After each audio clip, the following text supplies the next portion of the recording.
I'd like to call to order the August 5th, 2019 Overage Township Council meeting. Please rise for a pledge of allegiance. Please remain standing for a moment of silence and for our prayer. I pledge allegiance to the flag of the United States of America and to the republic for which it stands, one nation, under God, indivisible, with liberty and justice for all. As customary in this chamber, we stand for a moment of silence to remember those who are protecting our freedoms, both here and abroad, for our first responders, for those who made the ultimate sacrifice, this evening for those who perished in El Paso, Texas, and for those who lost their lives in Dayton, Ohio. And this evening, the mayor has someone local he'd like to recognize. Thank you, Council President. Tonight, it's with regret I stand here and inform the residents that Mr. Robert Erickson Sr. passed away over the weekend. As you remember, we honored Mr. Erickson as a true hometown hero a few weeks ago, right in these very chambers. Mr. Erickson had a distinguished military career and had a long and honorable local commitment to our community as a volunteer firefighter for over 60 years. Mr. Erickson was laid to rest today with both local and military honors. I would like to thank all the agencies and the personnel who took part in that ceremony. It was truly a hero's farewell. I would like to personally and publicly thank the Lawrence Harbor Volunteer Fire Department for their display of love for a fellow firefighter and his family. And I would ask that you keep Mr. Erickson and his family in your thoughts and prayers. Thank you, Council. Thank you, Mayor. And now we'll have our prayer. A moment of silence first.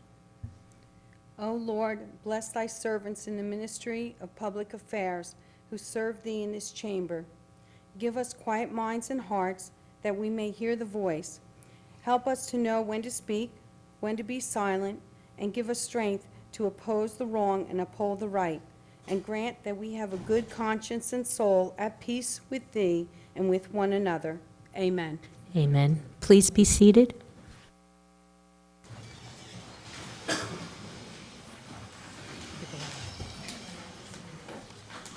This meeting is being held in conformance with the Open Public Meetings Act. Notice has been given to the newspaper, and notice of the meeting has been posted in public places. Next open public meeting of the council will be held on Monday, September 9th, 2019, at 7:30 p.m. Mrs. Brown. Here. Mr. Cahill. Here. Dr. Greenberg. Here. Mr. Merwin. Mr. Murphy. Here. Mr. Paschetti. Here. Mr. Rizzoli. Here. Mrs. Walker. Here. President Soha. Here. 8 present. Good evening, everyone. We'll be starting with presentations. Christmas in July fundraiser for Food Bank on 7/31/19. Anna Feltz.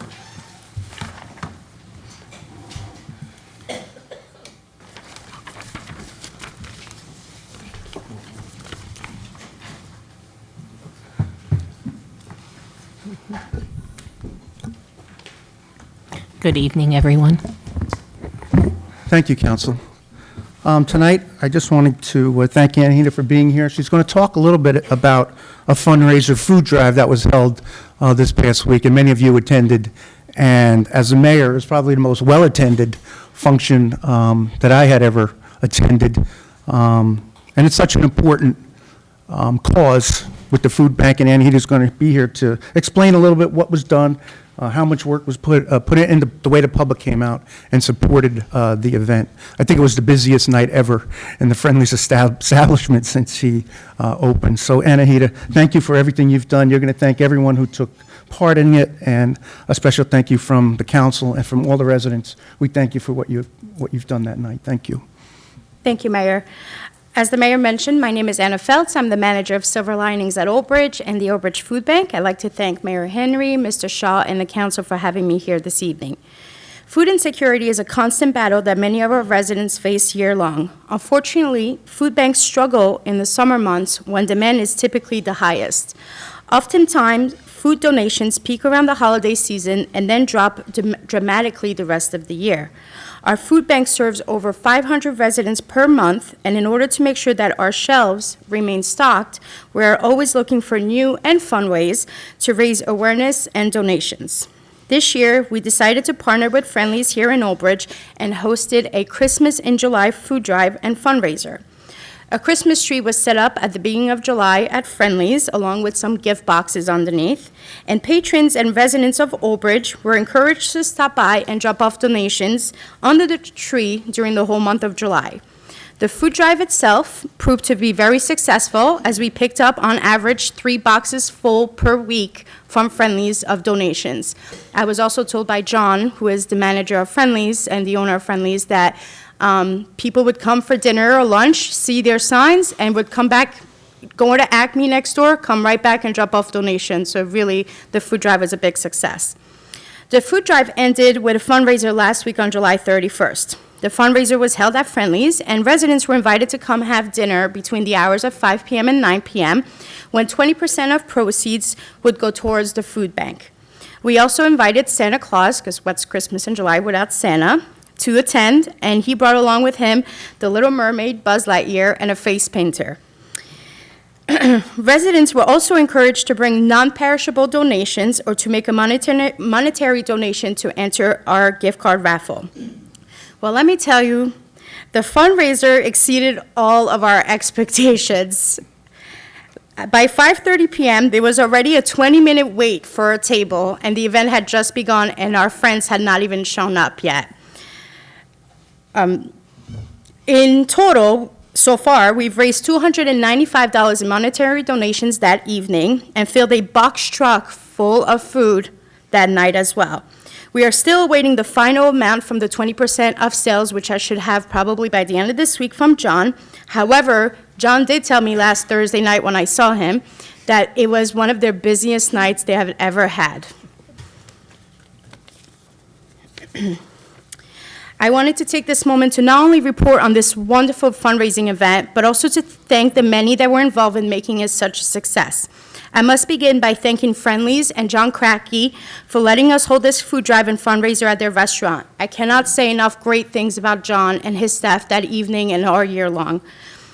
I also would like to thank our administrative assistant and food bank volunteer coordinator, Brittany DeAnton, for all her help and assistance. Without her, I could not have done this fundraiser. A big thank you must go out to our food bank volunteers for attending the fundraiser and mending our table.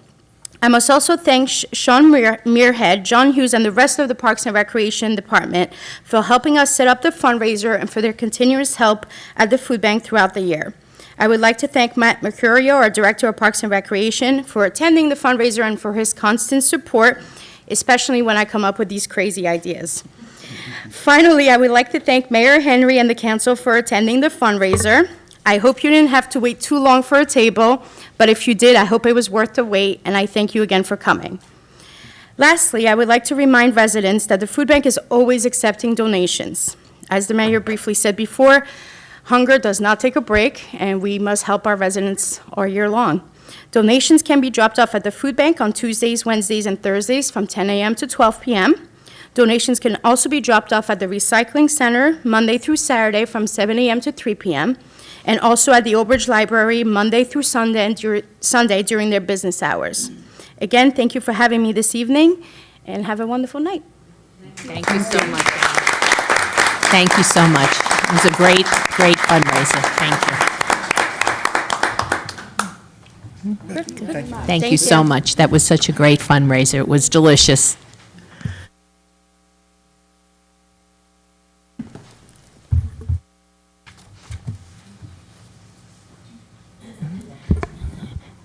Next will be approval of minutes of previous meetings, combined meeting April 29th, 2019. Move it. Moved by Dr. Greenberg Belli, second by Mr. Rizzoli. Mrs. Brown? Yes. Ms. Cahill? Yes. Dr. Greenberg? Yes. Mr. Merwin? Yes. Mr. Murphy? Yes. Mr. Pescetti? Yes. Mr. Rizzoli? Yes. Mrs. Walker? Yes. President Soha? Yes. 9 yes.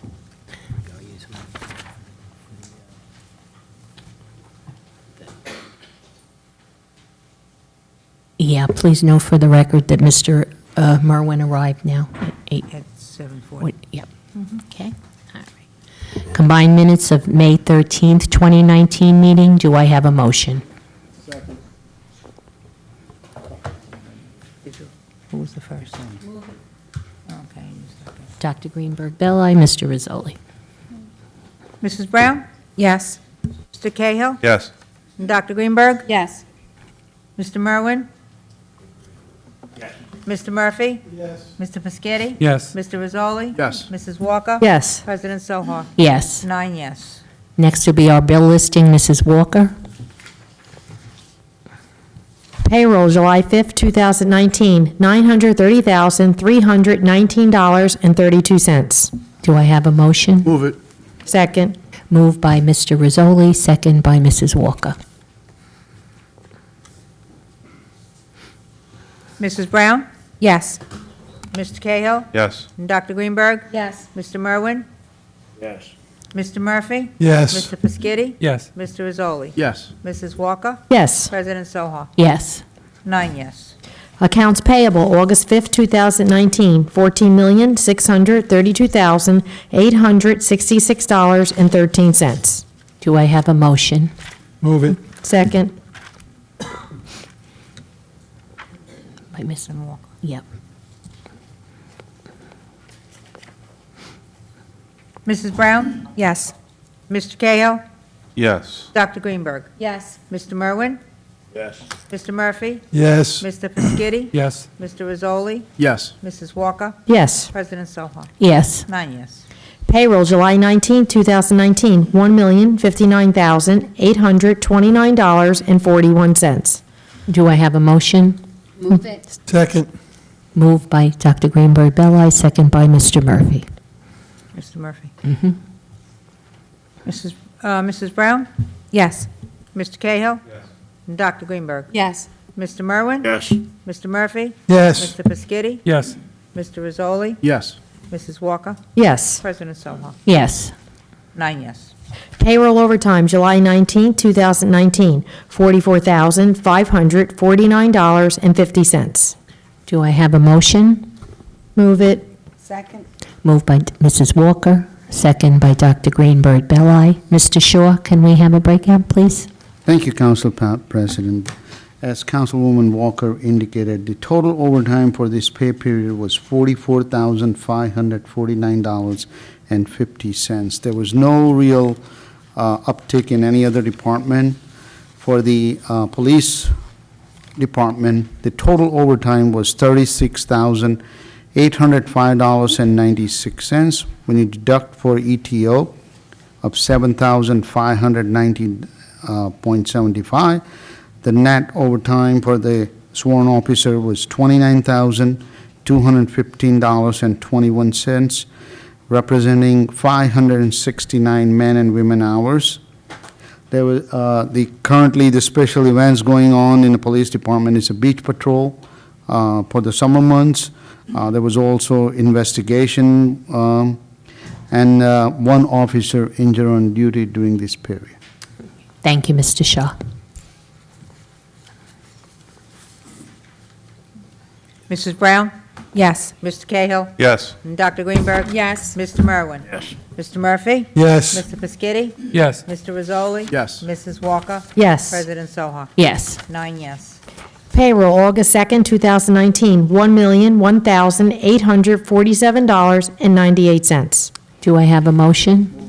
Second. Move Mr. Rizzoli, second Dr. Greenberg. Mrs. Brown? Oh, I'm sorry, Debbie Walker, I apologize. Yes. Mr. Cahill? Yes. And Dr. Greenberg? Yes. Mr. Merwin? Yes. Mr. Murphy? Yes. Mr. Pescetti? Yes. Mr. Rizzoli? Yes. Mrs. Walker? Yes. President Soha? Yes. 9 yes. Payroll overtime, August 2nd, 2019, $51,180.06. Do I have a motion? Move it. Second, moved by Mrs. Walker, second by Mr. Rizzoli. Can we have, Mr. Shaw, can we have a breakdown, please? Yes. Again, as Councilwoman Walker indicated, total overtime for this pay period was $42,653.07. There was an uptick in public works in buildings and grounds related to the municipal lot paving project, And in road department, that was storm-related overtime. For the sworn officers overtime, $42,653.07. When you deduct ETO, $9,223.62. Net overtime was $33,429.45, representing 651 men and women hours. Again, the special event is beach patrol and a carnival, and there was one officer injured on duty. Thank you, Mr. Shaw. Council President, just want to correct, the total overtime was $51,180.06. 180, okay, 51,180.06. Thank you. Mrs. Brown? Yes. Mr. Cahill? Yes. And Dr. Greenberg? Yes. Mr. Merwin? Mr. Murphy? Yes. Mr. Peschitti? Yes. Mr. Rizzoli? Yes. Mrs. Walker? Yes. President Soha? Yes. 9 yes. That concludes. The bill list. Thank you, Mrs. Walker. Next will be public hearings and ordinances for second reading. H1, Release Reduction Performance Guarantee, Michael Stasi, Red Shore Village, Residential Block 24000, Lot 39, application number 95-06Z, carried from July 15th, 2019. No renotice required. Attorney requests this item to be removed to September 23rd, 2019 meeting without renotice. Excuse me? Good evening. Good evening. I defer to the council. Before we vote on that, I'd like to vote that with notice. I'd like to change that to with notice. So, yeah, let's let him speak, and we definitely will recognize you, John. Thank you. Okay, good evening. Can you Thank give you. your name for the record, Sure. please? Peter Klauser with the firm Heilbron Pape on behalf of the applicant. I was before you last month to request an adjournment of the bond release because we had two open items on the punch list. So we get a report from the engineer that says we've inspected all of these things and these are the things that are left. And we had two, the installation of a well and the repair to some pavement areas. Both of those items were completed. Pinder and I speak on a regular basis with regard to it to make sure that we're moving in the right direction. Pinder said to me, Peter, the water in the pond is down and it's staying down and it's not supposed to. It's supposed to be at a different level. And we discovered this after the two of us sat here in front of you last month. And Pinder said, Peter, can you have to look into this. Now, I'd like to point out that the pond was constructed, inspected, and approved, but there's something wrong, and we don't know what it is. So Pinder said, can you hire an engineer? Can you look at it? Can you fix it? And we said, of course, we will. So that's the reason for the request for additional time. We didn't know it when we were here last time. Those repairs, the initial investigation is now underway. My clients retained their engineer that originally designed the project, Mazer. So they're familiar with it. They have the drawings. They know everything. But we need more time in order to figure out what's wrong and then fix it. Everyone thinks that by the 23rd, and instead of your earlier meeting in September, the 23rd gives us more of that time. I did ask that it be without notice. However, I understand that there's a request that there be notice. So, of course, I have no problem. We'll mail the letters all back to the residents in the neighborhood that are on our 200-foot list that we have. I would just ask that I can rely on the list that we have already. I don't think it's dated. I think I got it pretty up to date from the last time that I was here. And I'll rely on that list and I'll mail it. I'd like to forego the need to go through the newspaper again, but I'll do it if you really want me to. But I think the important thing is to get the letters to the people that live there, and we'd be more than glad to do that. I just don't want to go through the rigmarole of the newspaper, and it just creates another issue. Yeah, and it's certainly, yeah, Mr. Murphy, I understand that. Mr. Roselli made me aware of it, and of course, no problem at all. Okay. And you reach out to the HOA as well? Are they aware? Well, I have a list. I don't have it committed to memory. I'm pretty sure that there's an HOA address that's on there, and then there are the individual residents that are on Yeah, there. because this way, if the HOA receives it as well, they can let other residents know if they want to come, regardless of whether they're the 200 or not. So that would cover everything. Mr. Murphy, are you okay with this? Well, I just want to make sure. When I was there speaking to the woman last week, the one that was speaking to me is the one I've been talking to about the the other thing, the Butler unit. She doesn't know the people from there, and she wouldn't even know who to contact, I don't think. So I just want to make, and now I find out they're a little upset too. They just want a notice sent to them. That's all they want. I don't think they have a problem as long as that's sent. I don't think they need it in the newspaper or anything. They just want to know so they can come to the meeting. Sure. That's fair. I think that's very fair. Council President, I'd like to add something. Yes. Their engineer will be looking at the problems as to why the water is. Yeah, please, Pinder, thank you. If it's a minor one, I hope we can do it within that time. Otherwise, we'll have to come back again. We want that detention basin to work as intended. Yeah, I'll always return. I'll be here on the 23rd, and I'll report to you. And if it requires more work, I'll tell you that, and we'll make a decision then how we want to proceed. I just want to keep it on the agenda. I don't want to go through the formal process of making the request under the statute, because it starts clocks again for your engineer, for your clerk, and I'd rather come here, see all of you, tell you what we're doing, and just keep, carry it. Yeah, of But- course, you can understand that the council, the ward council person has received a lot of calls and a lot of complaints. They want to be informed, and they want to be here, and I understand how he's advocating for his residents, which is what we do. Right. So, I appreciate that. okay. Chairperson, Yes. for the attorney, the developer's agreement that calls for the commercial aspect of this project, where are we at with that, and does that affect this bond reduction? Doesn't it affect it, No, the answer to the second question is no, because bonded improvements have to be performed regardless. So that applies to anything that was bonded, they would have to be completed regardless of the timing of the construction of the other items. Relative to the timing, I think that's something that was investigated, and we had our engineer at the time. It's something that I think was overlooked from their perspective.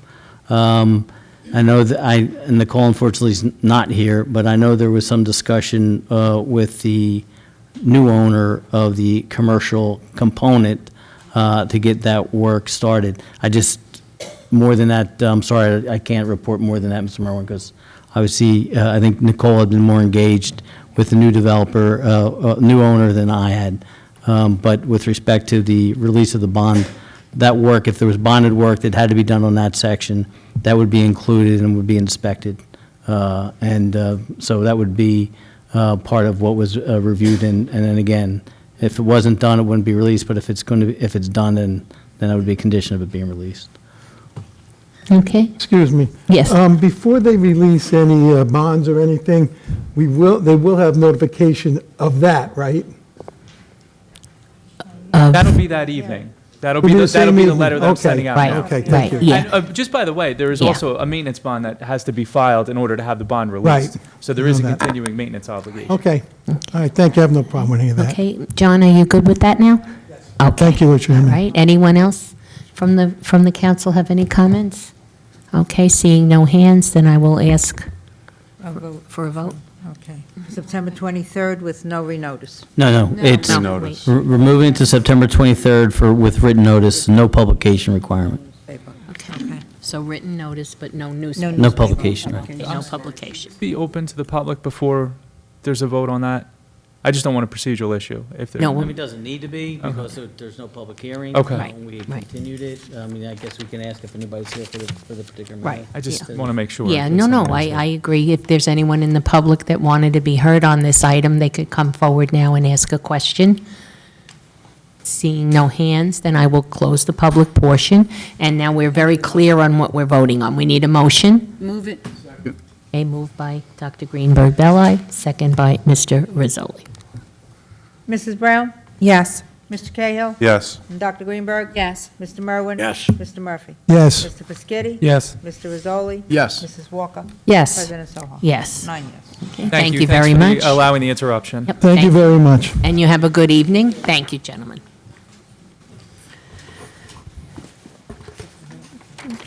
Okay, next will be preliminary public comments to council. subject to the following conditions and restrictions. During the preliminary public portion of the meeting, any person may address the Township Council on any subject matters for a maximum period of 5 minutes.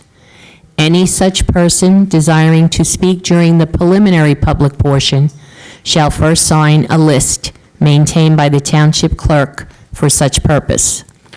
Comments during the preliminary public comment portion of the meeting shall not encompass second reading ordinances or any other matter for which comment or a public hearing is to occur at the meeting.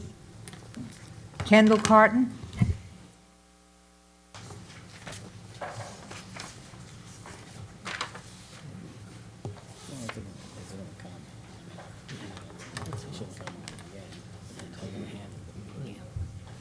Good evening. Good evening. Make sure you can hear me now. Good evening. My name is Kendall Carton. I live at 2 Cressida Drive in the Lake Ridge West community. I came here a month ago to listen to the reasoning behind a proposed lawsuit to allow our police department to engage in routine acts of cooperation with ICE. What I received instead was an angry, loud diatribe of emotionally triggered language, lazy fear-mongering tactics designed to quiet opposition. You succeeded in violently trashing your constituents and neighbors. On the surface, this cooperative partnership among law enforcement appears benign. After all, who wouldn't want to promote the safety of our community against criminals? I would argue that this lawsuit promotes the tyranny of government under the guise of safety. It would stoke fear in law-abiding persons who are positive, contributing members of our community. I am an American who believes in the rights guaranteed by our Constitution. I believe that we are innocent until proven guilty in a court of law. By seeking to authorize ICE to operate within our township, we create a bridge to our present-day concentration camps, otherwise known as detention centers. ICE may say it targets only criminals, but it takes on and welcomes collateral damage. Imagine being an immigrant in Old Bridge, a new citizen, perhaps of color, who doesn't speak English fluently. There are many such people in this township. In fact, 22% of Old Bridge residents are immigrants, or roughly 15,000 of your neighbors. Do you think they have no concerns with ICE? Think again. They do. ICE takes people, including citizens, separates families, and detains them in horrid conditions. It abuses its authority and has very few checks on its actions. Most recently, a young man in Texas, Francisco Erwin Galicia, was illegally detained for 23 days and lost 26 pounds in custody. I repeat, conditions in the facility were so bad, Francisco Erwin Galicia lost 26 pounds in 23 days. How? Because they starved him, denied him showers, and crammed him in a cell with 60 other men. It took him 23 days to be released as a U.S. citizen. Sounds like unlawful imprisonment, cruel and unusual punishment, and a denial of due process, or guilty until proven innocent.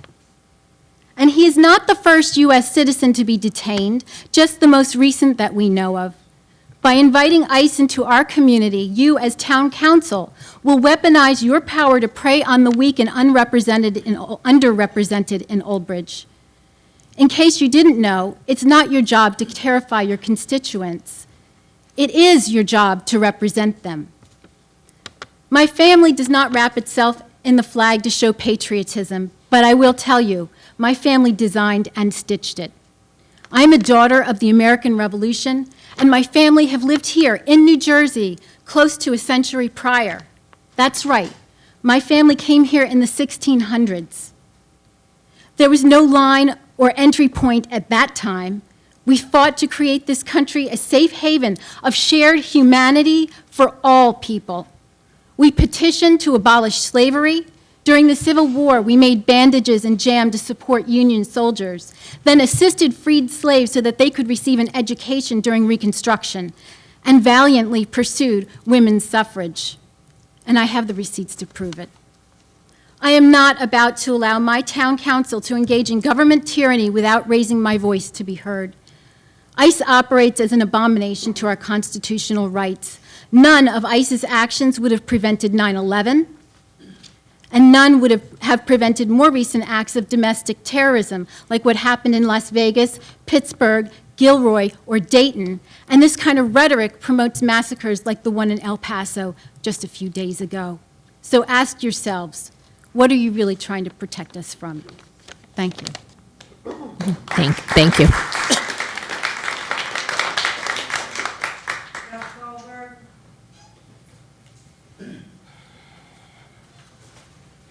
Josh Goldberg. Good Edwards evening. Lane. First, I'd like to say that it is a pleasure to be back here after being illegally removed from the last meeting. That's just a joke. I'm trying to show how silly it is to take things you disagree with and proclaim them illegal. I'm here to say that Trumpism has no place in Old Bridge. I heard our asylum laws misrepresented at the last meeting, even when it says in black and white at the official home site of the official website of the Department of Homeland Security, quote, "You may apply for asylum status regardless of how you arrived in the United States or your current immigration status." That's the Department of Homeland Security. Nobody has to agree with it. Nobody has to like it. People are welcome to challenge it. People have challenged it. They haven't succeeded yet. But we're all free to challenge any law we question. If you don't know what the law is on a certain subject, there's no shame in admitting that. Information can always be looked up. If you're intentionally misrepresenting what the law is, knowing that some people see you as authority figures who should be believed no matter what you say, that's something else. At the last meeting, we saw several police officers, new police officers, swearing to uphold the law. They were all bright-eyed, bushy-tailed, and filled with the enthusiasm of youth. I pray to God they know what the actual law is. The Fifth Amendment and the 14th Amendment of the Constitution guarantee due process for all, no exceptions. If anyone wants to see a copy, you're welcome to mine. The politics of prejudice has no place in Old Bridge. Trumpism has no place in Old Bridge. Some of you are careful to say it in extremely coded language. Some of you feel emboldened to say it in less coded language. But I'm hearing arguments in this room for racialized categories of who is an American and who isn't. Racialized categories of who the law applies to and who it doesn't. Trumpism is not just empty rhetoric. It emboldens people to acts of violence. And if no one saw that in yesterday's paper or today's paper, keep reading, because it happens far too regularly. In the future, your children and grandchildren will look back on your lives, look back on what you did or didn't do when it mattered. What do you want them to see when they look back at these times? U.S. Constitution. Thank you. Thank you.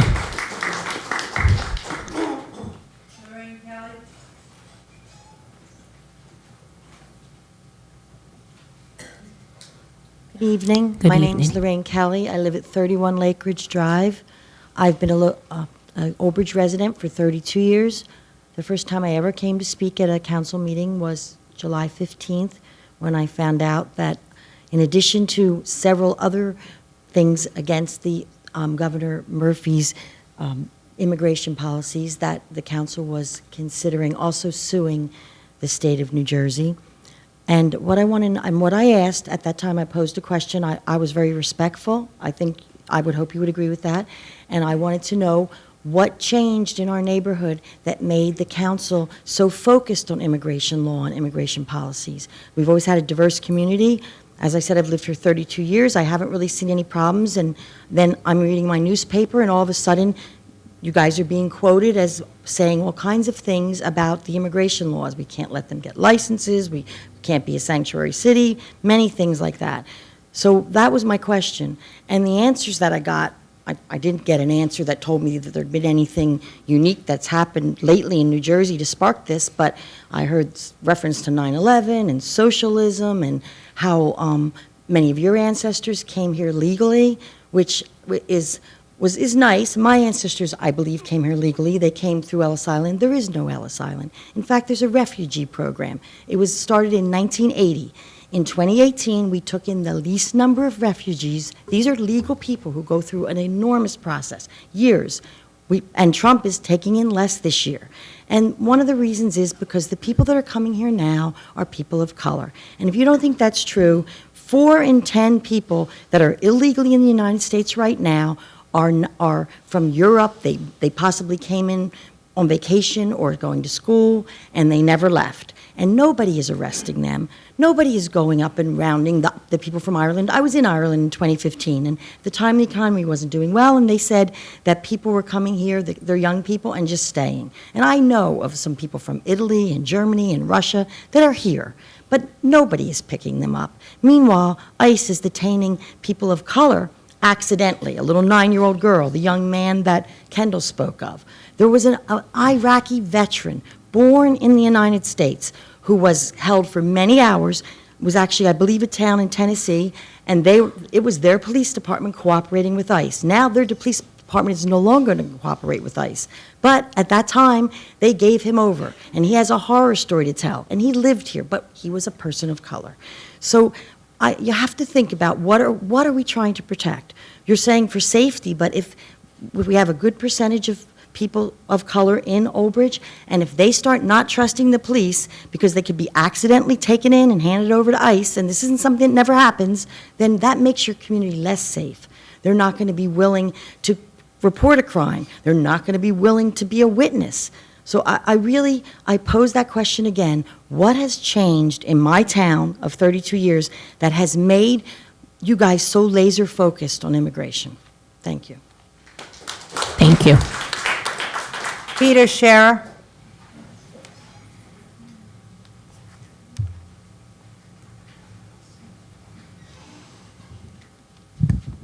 Good evening. Hi, my name is Peter Shearer from 19 Merritt Terrace, Matawan, 07747, since 1985.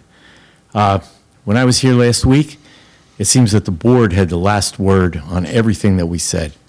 And one thing that stood out to me was that the board was doing this for the sake of law and order, where you weren't going to break any laws. And it seems to me that the sadistic camps that ICE is running would be considered institutional abuse by DIFUS. And to put Oldbridge, the Township of Oldbridge, as a co-conspirator just doesn't make sense to me. I also found it hard to believe that this suit would not cost us anything. It's just doesn't seem right. Thank you. Thank you very much. That's it. Okay, seeing there's no one else for the public portion, I will now close the public portion. I will go to council member comments. Anyone on my left for a comment?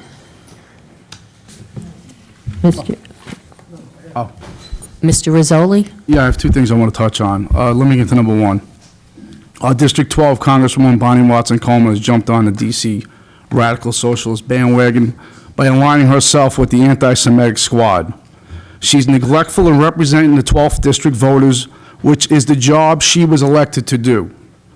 She may be a supporter of the squad, but people voted for her to represent them as constituents, not to carry on like a slacktivist cajoling the left by boosting their already inflated egos. Of the 12 New Jersey members, Bonnie Watson-Coleman was the only one to vote against the resolution to condemn the anti-Israel boycott. Who is she to take this position on our watch, and who exactly is she representing with her vote? And I'd like to get into the part now in reference to public safety. On 9/11, not a single shot was fired, and how many thousands of people have died, and they still continue to die. Our job is public safety. Homeland Security was formed post 9/11, and it just troubles me in the post 9/11 world that we have to have a discussion about border security and national security. On the matter of public safety, I'm compelled once again to implore Governor Murphy, Attorney General Gawal to place public safety before all political agendas. The most recent tragedy occurred in Atlantic County when a grandmother walking with her 2 grandchildren was struck, the 7-year-old fatally, by a vehicle driven by an unlicensed illegal immigrant who was later released from the county jail as per Attorney General Gowal's directive, without notifying ICE. Why has the governor been so silent on this? National security and public safety are not issues that can be swept aside. And the safety of Americans should not be treated as an afterthought. Placing illegal immigrants' safety over American citizens is egregiously anti-American, even by far-left socialist standards. I'm proud to be American. I kneel in church. I stand for the national anthem. God bless America. Thank you. Thank you, Mr. Rizzoli. Is there anyone else? Mrs. Brown? Okay, I want to ask everybody up here, has anybody been called the N-word? Anybody? Has anybody been called the N-word up here? Has anybody's kids or themselves been mistreated due to their color? Well, I have. And that's within the past few days even.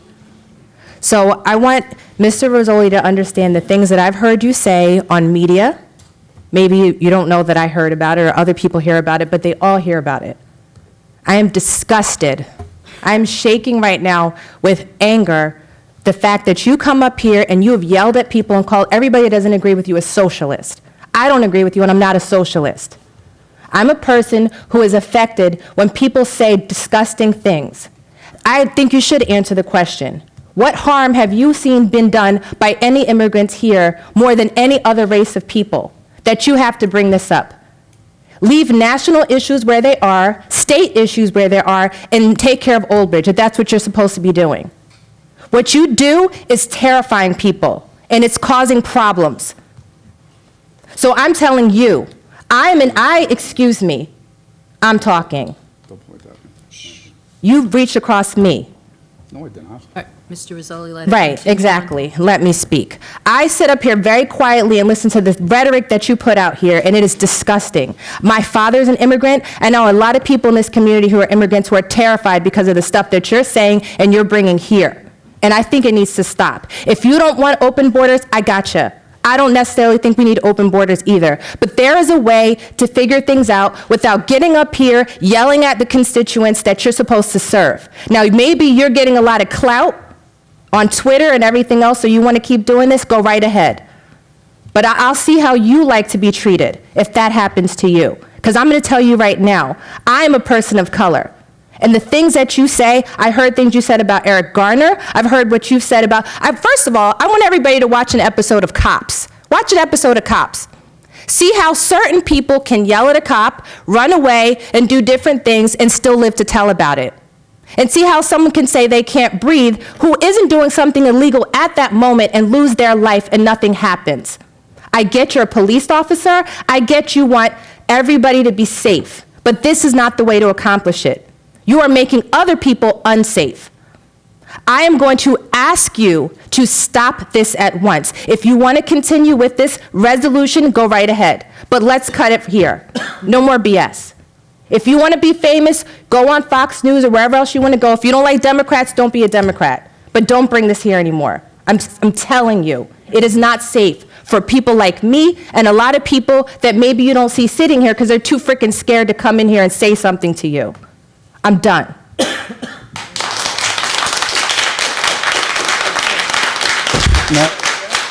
I got to go around first. Anyone else? Anyone else on my left would like to be heard? Anyone else on my left would like to be heard? Anyone on my right? Council comments? Anybody council comments?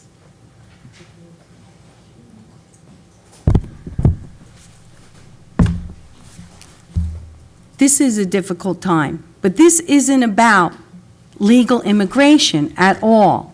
This is a law that actually the governor and the attorney general is telling the towns not to uphold the law, and that's where the gray area is, and that's where the question is.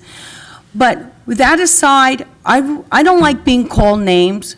You don't know me personally. You don't know where I stand, and to do that is just wrong. I don't call anyone names. And when you resort to that, it's childish, and it really doesn't have any purpose. And the word racism is used so much now that it's a disgrace for those who are racist. you're taking that away you're taking really the meaning away. It's used all the time. It's like a chant. And if that's your only defense, I'd rather have a discussion and solve these problems and that aren't being solved really in many different houses of legislation. But for me, when someone says, you know, concentration camp, that is utterly disgusting. A concentration camp is when they took you from your home. You didn't want to go there. You didn't voluntarily go there, and you couldn't leave when you wanted to leave. That's a concentration camp. Concentration camp was work till you die or we'll kill you, or we're going to kill you anyway. So that's what happened there. 7 million people, not just Jewish people, but you want to talk about people that were starved? I will tell you, yesterday was 75 years that Anne Frank and her family were ripped from her home and perished. And starvation, I can show you a picture if the camera wants to put on it. That's starvation. You're nothing but bones. So to use the word concentration camp is so wrong. It is so disgraceful, and it desecrates the memory of all those people that died. So please, choose your words properly, and let's not call each other names at all, and work to solve the problems. And understand there is a difference between legal and illegal immigration. Last week, what was disturbing to me, when someone comes up and says, oh, we need them to come here. Well, you know, they mow our lawns. They watch our kids. I thought that was so disrespectful. That's what you expect from a person that comes from here? I want everyone to rise up and everyone live in peace. But there are problems that if we don't address them now, and it's not, when I hear people come up and say Trumpism and about Trump, that's when you're making it the wrong issue. The issue here was only brought to us based on when anyone says it's not a federal issue or a state, it comes into communities when the sheriff, as I said before, Monmouth County, Ocean County, Salem County, and Cape May County, and it's coming to us. And what happens when you speak to law enforcement, it's not about people here illegal. It's not about that at all. It is about criminals. When you are arrested in town and you have biometrics that go into a database, it is to retrieve the criminals. No one is going into anyone's home. And to think that they do that, that is just wrong. There is only a reason why they go there. If there's some criminal reason, there is due process. And why doesn't people just say, if they're all coming to America, why can't we all be Americans and say, God bless you, we are trying our best. They are provided with food. The children are given toys. They are getting cared for. And they're being released into society, and they're supposed to meet a date to have their trial. They have their due process. We are not, having this rhetoric does not serve any positive purpose. All I want is from our town, when they have someone in custody, that if that person has a criminal record, that they should be able to report it. Now they cannot be detained here, and ICE can't operate in a safe manner and retrieve the criminal. Criminal, not illegal alien, the criminal. They are released back. Time and time again, as I told you, in Middlesex County, in New Brunswick, they released someone. They went ahead and murdered 3 people in Missouri. That means something to me. It means something to me, to the safety of our men in office, our police officers. It means something to me, the men in ICE. They all have families too. But to come up here and use these names and call each other names, I've been prejudiced against. You know what I say? And my parents taught me. That's when people behave like that, you stay in your lane, you look forward, and you move forward. That just shows that person's ignorance. And that's what I did. And I feel sorry for the people that have to resort to that tactic.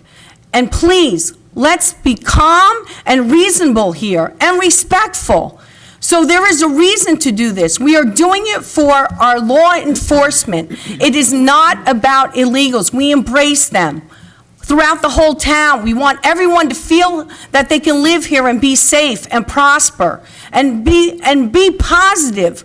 and throughout the whole, not only the town, the state, the whole United States. We are all weeping for the tragedy that happens from ignorant people, whether they're mentally ill or whatever. But there is no reason to call names, and at the very least, to say that it's a concentration camp.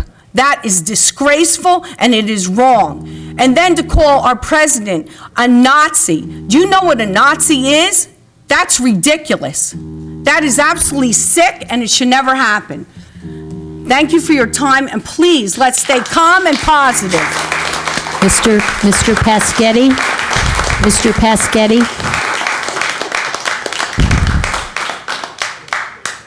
Thank you, Dr. Greenberg. Well said. ICE is already authorized by federal law to operate within our town. We don't need to do anything. Our issue is that the governor and the attorney general is saying that we shouldn't cooperate with federal authorities. The U.S. Constitution is for United States citizens, not for citizens of other countries. Most of us have family and friends that died for our freedom and for our U.S. Constitution. And I want to know something. What happened to respect and civil discourse, where we can discuss things and respect each other and come to a common ground? I mean, you know, as people, whether you're left or right or center or black or white, or, you know, it's not about race. This is about law and order. It's about blind justice. And it's about getting along with each other. We can find common goals and solutions if there's an effort. Thank you. Thank you. Anyone else? Walker?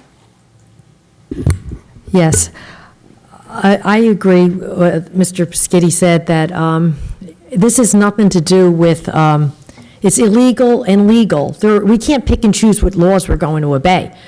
We took an oath when we took this office to uphold the law, all laws. We can't pick and choose which laws we're going to obey. There's a legal way to come into this country, and you have to get in line and come in the right way. It's wrong to, and I hate when people call us racist. That makes me so angry. We mean you can't come in from any way unless you come in through the proper channels. It's so easy to call people racist. Just for what reason? Because you don't have anything else. You don't even know us. We're not racist. We just want to uphold the law, and we want to protect the citizens of Overage. Unfortunately, there are a lot of people killed by illegals here. And like I said, there is a legal way to come in here, and we swore an oath to uphold the law. And that's what I want to do, uphold the law. And I want to protect our police officers. They have families, too, that they want to go home to. And just like our ICE, they want to go home to their families as well. Thank you. Is there anyone else? Okay, I'm going to give everybody one more bite at the apple, and then we're going to move on, okay? Mr. Rizzoli? Yeah, I have my notes here. I just want to quote exactly what I said. I said, individuals from all over the world enter the United States illegally every day. This is not about targeting a specific group of people. Nowhere do I mention any skin color or reference any specific person. People from all over the world are coming here illegally. We're advocating for legal immigration. There's nothing racist about that. Okay, it's about public safety. It's about national security. We have elected officials who are advocating to abolish Homeland Security, which was created post 9/11. I have no idea how that is racist. And let's get to the facts. Governor Phil Murphy brought this to our steps. This council did not. He's the one, when he got elected, he now has a directive in place. By the way, a directive is not federal law. It's a directive. And there was also an incident in Jersey City by an individual here illegally deported twice. He stalked, raped, and drowned a woman in Lincoln Park in Jersey City. That's, well, last time I checked, that's a crime. And if we have to anger a few people to protect people, then so be it. But nowhere in my statements is anything racial. Thank you. Mr. Murphy? I agree pretty much with what Anita and Mr. Paschetti said. I have no problem with immigration at all, nothing. But they should come in legally. My grandparents came in legally. They were on a boat for 3 weeks, got into New York, stood in line for 3 weeks. If they were sick, they were sent back. Now, I just don't like the way Governor Murphy's handling it. He now has given them more rights than us. We still need 6 points or whatever it is to get a license. Illegal immigrants don't need any points. And the other thing is, he's taken money from our schools. What has he done with that money? He's given it to illegal immigrants, and anyone that wants, as an illegal immigrant, can go to college. That is just, that's not America. This word, like she said, racist, it's been around a long time. The Italians hated the Irish more than anybody hated people of color. So it goes back, and it goes back before that. You had the Indians, but I don't want to get into that, the American Indians. But I just want to say, you can't let this country go the way it's going. It's just, it's going to turn into a disaster. And I don't want to mention socialists. I just want to know why we can't just all get together. We're a town, and there's no reason we have to fight over this. It's a national problem, but I think we have to be a little better. I think we should just realize it's not to do with politics. It's not to do with color. And that's all I have to say. Thank you. Thank you, John. Anyone else? Mr. Cahill? Yeah, again, I want to get back to the intent of the resolution. We're talking about, border crossings and all sorts of stuff. The intent of the resolution is simply to talk about our law enforcement engaging with ICE. That's what the intent of the resolution is, okay?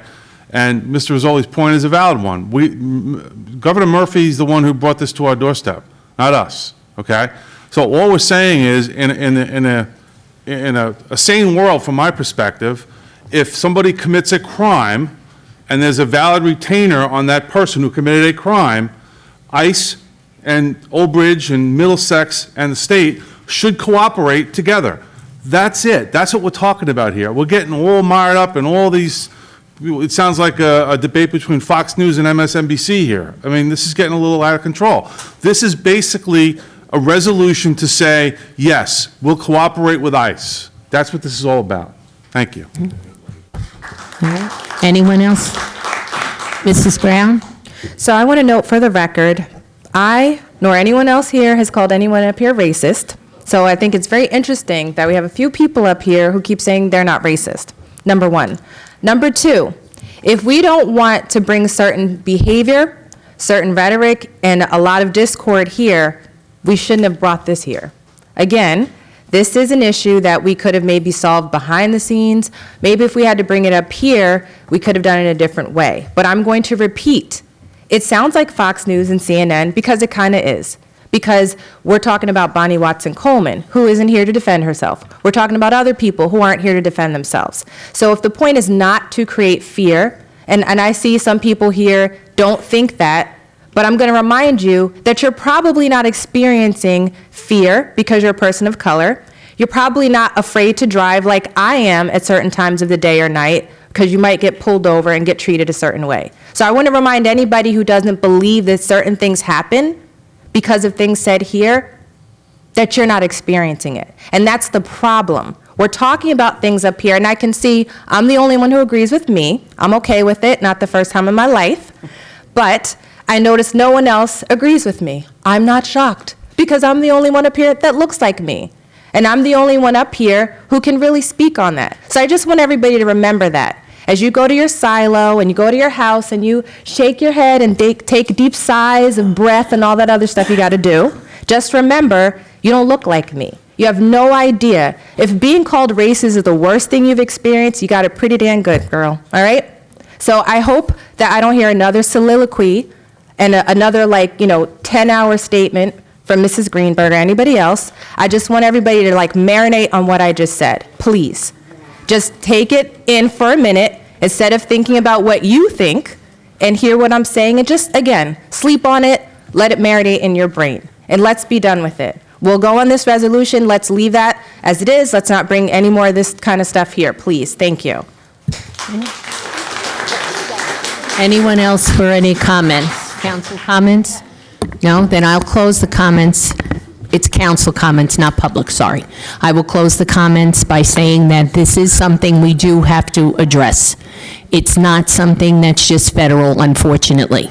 And to just push it up to the federal level, in my opinion, we're kicking the can down the highway. We're given a directive from the governor. This is the discussion. Each and every one of us has a right to say how we feel individually. As far as myself is concerned, anyone who knows me, I have been a worker, managed a diner my whole life, so I have no feelings of being superior or anything of that nature, far be it, at all. And I really feel that there are times where each and every one of us has had fears, depending upon where you were and what the situation is. Even the fact being a widow, it's a very, very difficult, very frightening time in my life. And I think each and every one of us has had times where we've been not targeted necessarily, but been hurt by comments. I was always overweight as a child. Would you like being called fat every 5 minutes? It's not real nice. So I think that each of us has experienced an ignorant individual who has come after us. My goal was to just follow the rules. I feel I have to. If I do something wrong, there's an effect, the cause and effect, and I have to be legally, I have to follow the rules. I think that should be the case for all of us. And as far as cooperating, I don't think that the township, if you speak to police officers, I think they're not feeling that we shouldn't cooperate. I think that we have to work together just to keep the community safe. I think this has gone way over what the intent of this was, and as I said, I think each and every one of us face fears and anger and all kinds of emotions. So I think tonight there was a dialogue here. Everyone is welcome to speak, and everyone's opinion is welcome in this chamber. Thank you.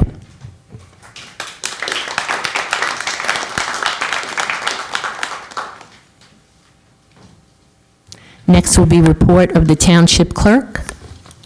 None at this time, thank you. Thank you. Report of the Township Attorney. I'll save it for executive session. Thank you. Administrative report, Mr. Shaw. Thank you, Council President.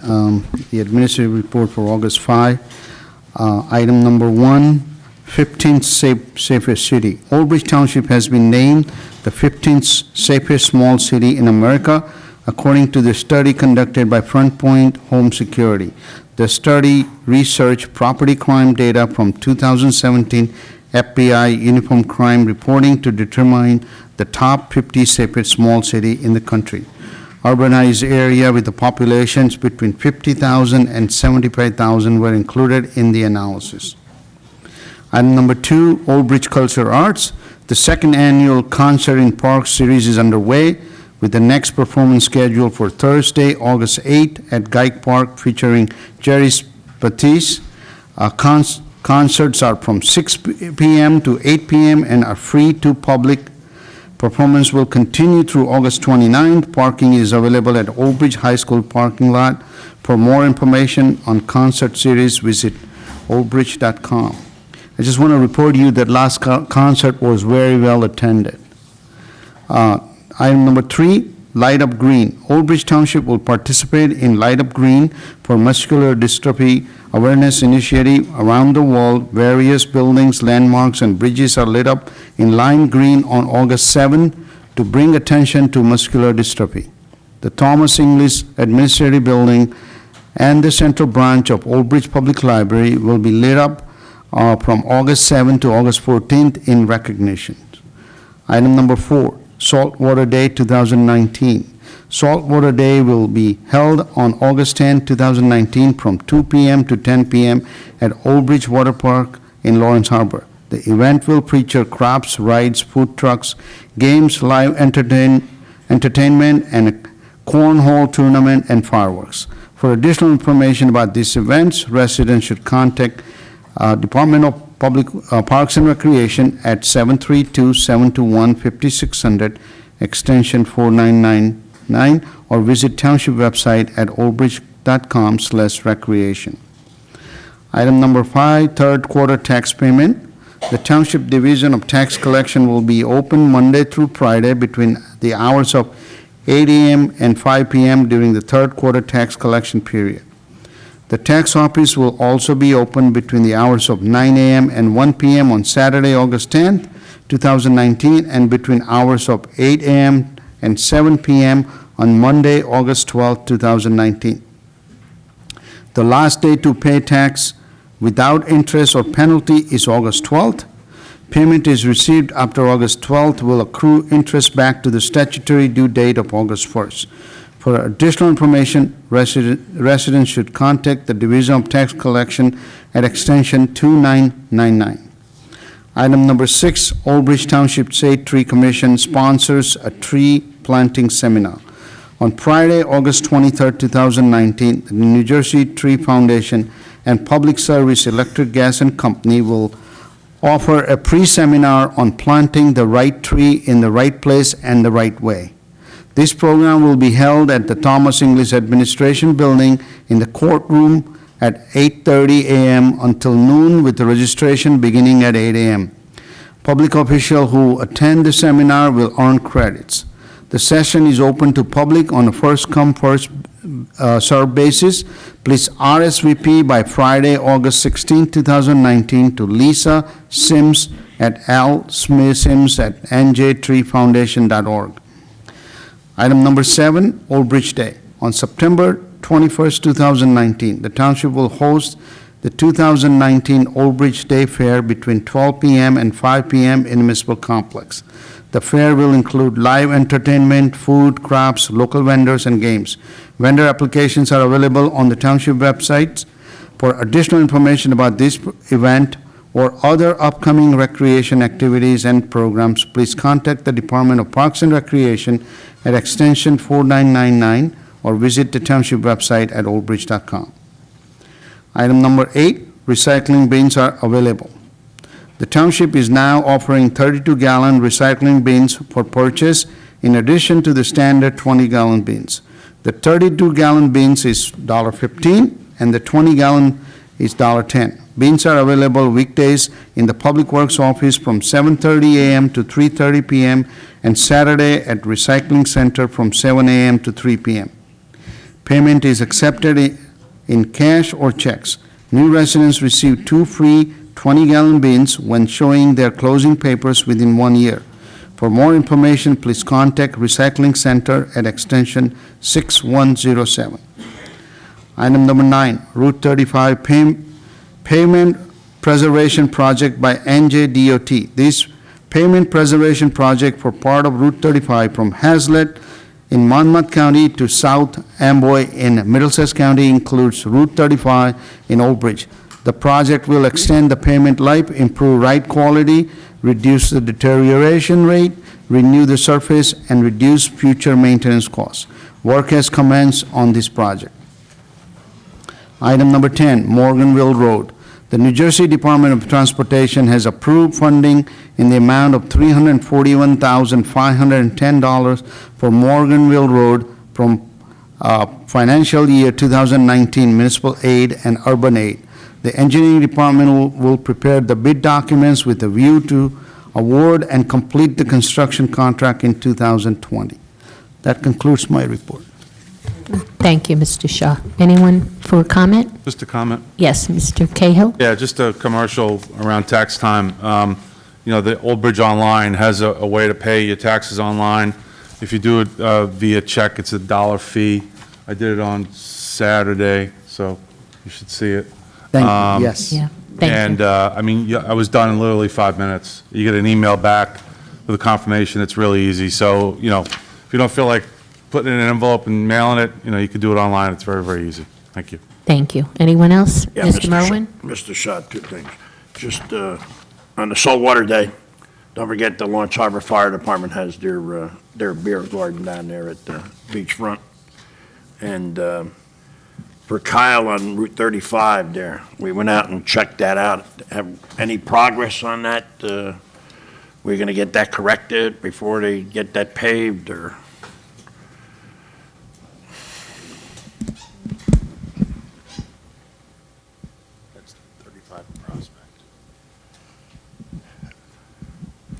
I did talk to DOT on that. They are not going to do anything on the prospect. We're not going to, or they're not going to? DOT, as you know, doing Route 35, there'll be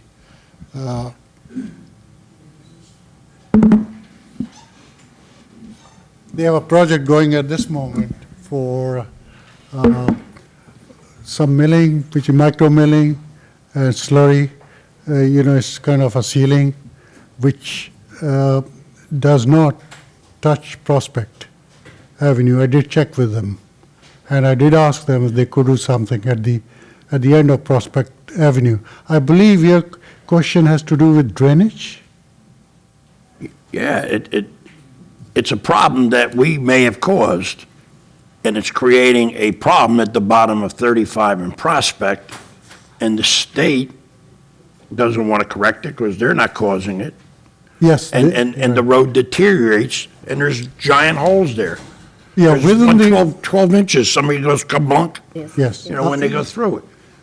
Yeah, I see that. I asked them to do something within the right-of-way of the state. So this Route 35 project, which is presently going, they are not going to do it. I tried to get hold of the maintenance department of DOT, see if they could do anything within the right-of-way. We're not going to solve anything here, but it's something that needs to get addressed. Councilman, yes, Pinder, we'll look into that further based on the response that the Pinder has received now. We'll look at what other actions that we need to take. If we need to handle through our budgetary means, we'll look at that. All right, thank you. On my left, have any questions about the report? On my right? Anyone? Mr. Pescitti. Yes, I think we blew over the number one item there too quickly. 15th safest city in the nation. There are approximately 35,000 cities and towns in the United States, and we're number 15. That means kudos to the Old Bridge Police Department, because they're fighting crime. And I can attest to it personally. I agree with that. Yeah, I can attest to this personally. My daughter's boyfriend got his car stolen 2 weeks ago in Old Bridge. And Old Bridge police and detectives worked with Irvington police, and they found the car. I mean, without work, you're not going to solve crime, right? So we know our Old Bridge Township Police Department is working. Thank you, and kudos to them. Thank you. Anyone else on my right for any comments? Okay, I'll just close it with two quick comments. The Morganville Road project, it's a shout out to Cedar Ridge and Yardley Manor. It is being done. I was at a block party just about 2 weeks ago, and they asked what the status was on Morganville. So I'm happy to report that we did receive this grant, and we will be doing that. And it's going to be, it's long in coming, but I'm just so glad that it's going to be done. Second of all, I just want to add one thing. Someone had dropped this off to me today. There's going to be an event at the Elks Club Saturday, August 24th. It's called Join Freddie and Scott to celebrate the awesome Old Bridge High School class of 2019. Food, refreshments, DJ, and a dunk tank. It says, ask your favorite administrator to volunteer to be dunked. Tricky tray baskets, games, and more. All donations go for special needs. So I would encourage everyone, if you have the time, to please go out and attend this. This is a very, very nice fundraiser. Thank you. Do I have a motion to accept Mr. Shaw's report? Move it. Second. Mr. Pescetti? Okay. Dr. Greenberg and Mr. Pescetti. Okay. Mrs. Brown? Yes. Mr. Cahill? Yes. And Dr. Greenberg? Yes. Mr. Merwin? Yes. Mr. Murphy? Yes. Mr. Pescetti? Mr. Rizzoli? Yes. Mrs. Walker? Yes. President Soha? Yes. 9 yes. Next will be our consent agenda. I would like to get a motion and a second, bring it out to the public, and then bring it back for council separations. Second. Yeah, Mr. Mr. Merwin? And second by Mr. Rizzoli. Yes. Okay. All right. Is there anyone in the public that would like to be heard on any of the consent agenda items? Okay, come forward, please, if you wish to be heard on any of the consent agenda items. Yes, I'd like to speak on C4. My name is Susan Blumig. I live on Morganville Road, soon to be paved, and I've lived here since 1981. I'm here tonight to offer my perspective, which I feel is a little different from most speaking here tonight. First of all, I retired from a charter school in New Brunswick where over 85% of the students were from Mexico and from families with undocumented parents. I have enduring friendships with several of these children and their families, and my husband and I try to help the kids out in many ways, such as helping with their groceries and purchasing school clothes and supplies each fall, etc. The families that I'm close to are wonderful people, and yet they are here illegally, and I would not hide them or instruct them to hide from the ICE or the police. I also would not tell anyone else to help them. This is my choice. No one forces me to do this. Secondly, my oldest son, who lives in Boston, met a young woman a few years back who was here legally from Ukraine. They fell in love, but when her visa expired, she returned to her family home in Ukraine. They kept up their relationship, and my son traveled to her home and proposed to her. She then applied for a fiancé visa. They were both thoroughly scrutinized and vetted by both countries. It took over 2 years of interviews, written submissions, character references, and medical forms before Dina could return to the U.S., even though she was intending to marry a U.S. citizen and had an address to go to when she arrived.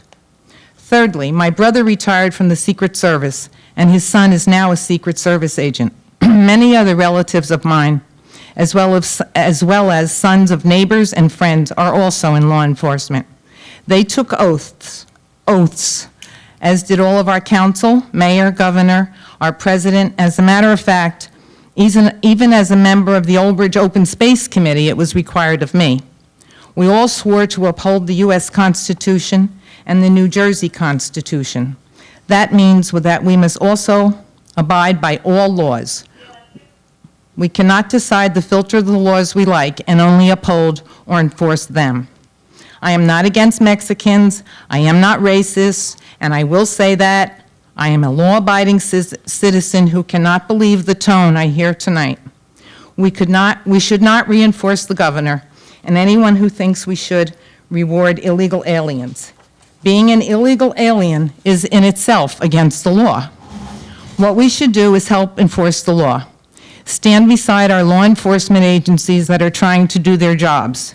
We should not discourage them in any way from fulfilling their oaths of office and performing their duties.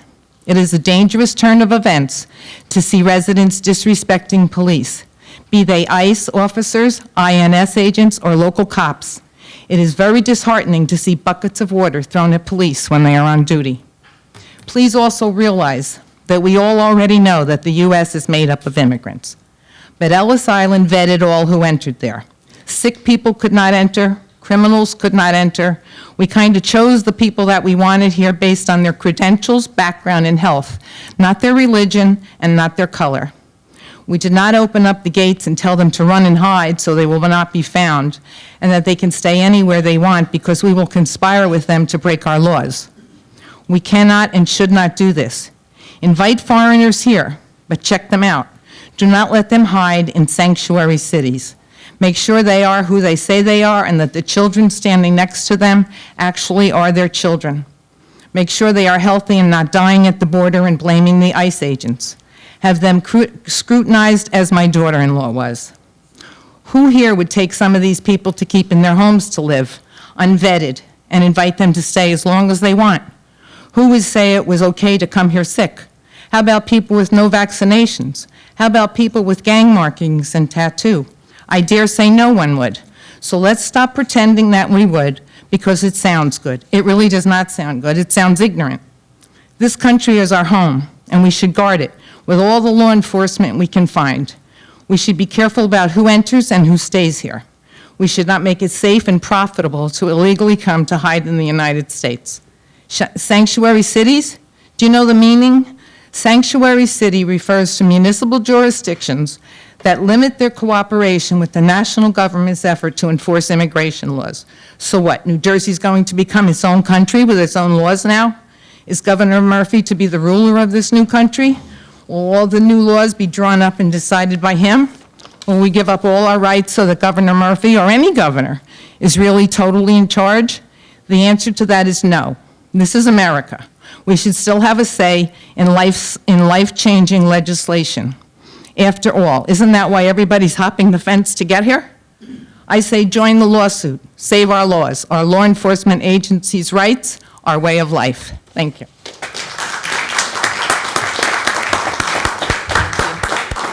Yes. Good evening. Good evening, everyone. My name is Russ Cirencioni. I live in Overage, Ward 4. And so we just heard the amazing news that Overage is one of the safest cities in America. Can we give a round of applause to the police department, please? Thank you for keeping us safe. It is the job of the Overage Police Department to keep us safe from crime. They've been doing a great job. If we join in this ICE lawsuit, it is giving the power to enforce criminal laws in Old Bridge to somebody else. ICE is not accountable to the Old Bridge Council. If you say that you're worried about public safety, we're already doing really good with public safety, right? We were ranked 15th safest city in the nation. So is that the real reason? You know, I have a story. This guy's name is Fred, and I changed his name just to keep him safe. But he's a business owner in Old Bridge. He employs people here. His family works really, really hard. And I had conversations with him. He's afraid of doing business here in Old Bridge. He lives in fear of being torn from his family. And you know what? Over time, immigration laws have changed to all different kinds of laws, right? And we should learn from mistakes in the past where we were hostile towards immigrants. You know, I am a descendant of Italian immigrants. All of us here are descendants of immigrants, unless you're Native American. America has a Statue of Liberty, and we're supposed to embrace immigrants with open arms. If we look at what ICE has been doing all across the country, they do target people based on the color of their skin, and that is a problem because they have made arrests of American citizens. If you look at that's the truth. And now Governor Murphy has the authority, and the AG of the New Jersey state has the authority to determine local law enforcement's cooperation. I don't think it's a good idea to invite ICE here who's unaccountable to our council when we're already doing really, really, really well in terms of public safety. And also, ICE was created after 9/11, as well with also the Patriot Act, which we know was a terrible, terrible idea with mass surveillance of American citizens.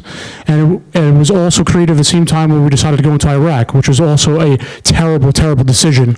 There were three terrible decisions made at that time period, and the third was the creation of ICE, because it does nothing but instill fear in people who have been here, and because our laws have not been updated by a Congress that is gridlocked, it's unfair to punish them. So also, a lawsuit would open us up to vicarious liability from any actions done by ICE. So if ICE arrests a legal American citizen, that citizen will have a lawsuit against ICE and also Old Bridge, potentially opening Old Bridge up to millions of dollars in liability claims. I don't think that is worth it, and I think that we should not join in this suit. It's a silly idea, and it's most likely frivolous, to be honest. So don't waste our taxpayer dollars on joining a lawsuit that's going to cost tens of thousands. And as a taxpayer, I'm upset that the council would even consider wasting our money on a lawsuit like that. We're already safe. We're already safe. ICE does not need to be here. Thank you. Thank you. Is there anyone else in the public? Good evening. Hi, I'm Dr. Alicia Ray Harlack, Nathan Drive. I'm a sociologist, trained as a criminologist, and I'm also a Democratic committee woman, and I'm a mother. My husband and I moved to Old Bridge to start our family because we appreciated its diversity. Old Bridge, in my opinion, is not a melting pot where everyone is expected to assimilate and blend together, but it's more like a tossed salad where everyone is able to maintain their beautiful and unique culture and be accepted and celebrated as members of the community. The resolution the council is preparing to pass today, in my opinion, is an insult to the diverse community and its values. I'd like to voice my opposition to the potential use of our tax dollars toward this lawsuit, which does nothing to make our community more secure, and in my professional opinion, actually does the opposite. Members of this council repeatedly suggest that immigration is a threat to our community. I'm disgusted by the blatant fear-mongering and dehumanizing description of undocumented immigrants as aliens, criminals, and potential terrorists. In reality, numerous studies have shown that immigration is protective against crime. Whether you agree with some council members' views of undocumented immigrants or not, this lawsuit still makes very little sense. My understanding is that the Attorney General, the head of law enforcement in the state, said in his directive that local police and sheriffs will not do the work of ICE unless required by law. ICE will continue to do enforcement in New Jersey as directed. This lawsuit is asking that our local police be able to stop and question people based only on suspected immigration status and spend their time supporting enforcement by ICE. This will reduce the overall effectiveness of our officers and undermine trust in our community. Even if, as you've said, this lawsuit would cost nothing but our time and the division we see here tonight among our constituents, winning this lawsuit and engaging in routine cooperation with ICE would almost certainly demand police overtime hours. Detainer requests under which a local agency holds a detained person for an additional 48 hours past their scheduled release to give ICE additional time to take them into custody would also cost our local government, not to mention, as was mentioned before, being a potential constitutional violation. I would like to know what other slice of the budget these resources will be taken away from or how much our taxes will increase then. Voluntary cooperation with ICE, as was mentioned, also opens our local government to legal liability in cases where ICE requests violate constitutional protections or result in jail crowding. I recommend you read a 2018 report from the Commonwealth Institute for Fiscal Analysis on this legal liability and personnel cost issue, which was incurred in Virginia, where this is currently happening. If you want to make our community safer, please let me know what you're doing as a council to stop another legitimate security threat to our community. If you've been paying attention over the last 2 days, you would be hard-pressed to argue there's a bigger threat than armed white supremacists who are currently perpetrating a wave of terror in our country. Every time I leave my home and say goodbye to my child, I have to think about the possibility that the 250-something mass shooting this year will happen in my community. We know from the terrorists' own words that these attacks are motivated at least in part by the same type of xenophobic propaganda that's being spread by the president, and in some cases repeated here at home. This lawsuit and the discourse around it is making our community less safe. White supremacists latching onto these hateful words are using them to justify attacks in response to an unsubstantiated threat.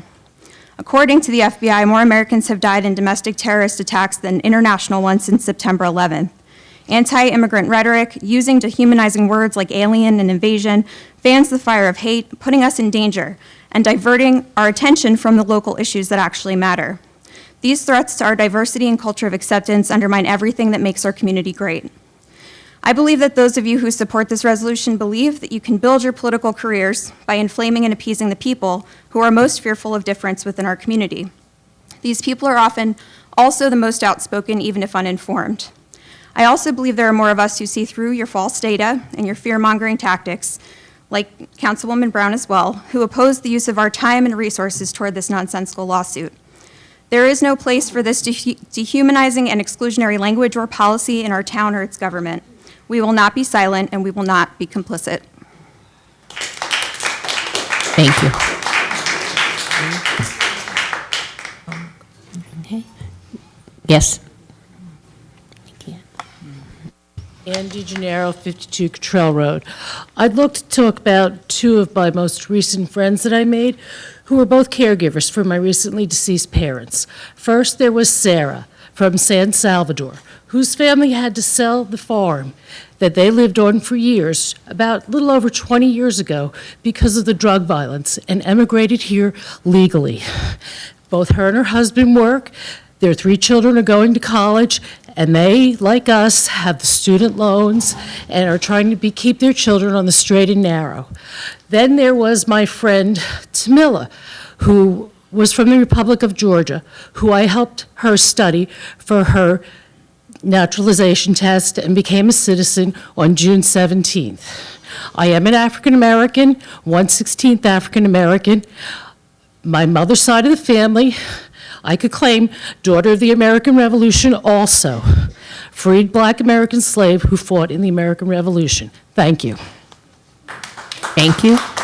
Is there anyone else before we close? Good evening. Good evening. Most of you know me. My name is George Goff. I live at 32 Exeter Street, Overage, New Jersey. I'm going to go off script for a second. My wife is going to yell at me, but what President Trump is saying now is the exact same thing President Obama and President Clinton has said all the time. Look on YouTube. It's all there. It's the exact same thing. You just don't like the messenger, but it's the same message. It's the same thing your President Obama did and Clinton did. If I become a little passionate tonight, it's because Homeland Security and ICE was created after 9/11. I lived through 9/11. I was there. I saw the horrors of it. I lost 12 friends in my company. So if I become a little passionate, it's because of that. So now comes my scripted speech. I'd like to thank the town council members that voted in favor of this lawsuit. As all of you were sworn into office to protect and defend the U.S. and New Jersey, sworn to follow her constitutional laws, you are not legally allowed to choose what laws you like Old Bridge to follow. When I went to school growing up in social studies class, I always heard the federal laws supersedes any state, county, or township laws. What happened to that? When you have a governor who takes away state aid for education, but at the same time turning it around and giving millions of dollars to immigrants for lawyers, aid in college, but turn around, that reduction in funding ended up closing Cheesequake School here in Old Bridge. If you're elected official in New Jersey, Middlesex County, or in our town, and you are for Governor Murphy and his administration for their support of illegal immigrants and sanctuary statehood, and you are for law enforcement not cooperating with federal law enforcement, you need to step down from your position on town council. Elected officials on either side of the political aisle are not allowed to pick and choose what laws you want to follow. If you want this to happen in our state, you need to step down, become an advocate or a lobbyist. At the same time, because you are binded by your oath to support and follow the laws of New Jersey.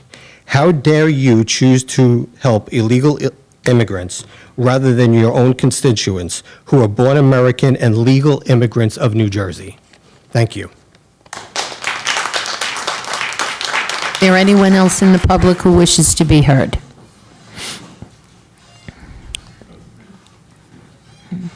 I'll be brief. Hi, good evening. Good evening.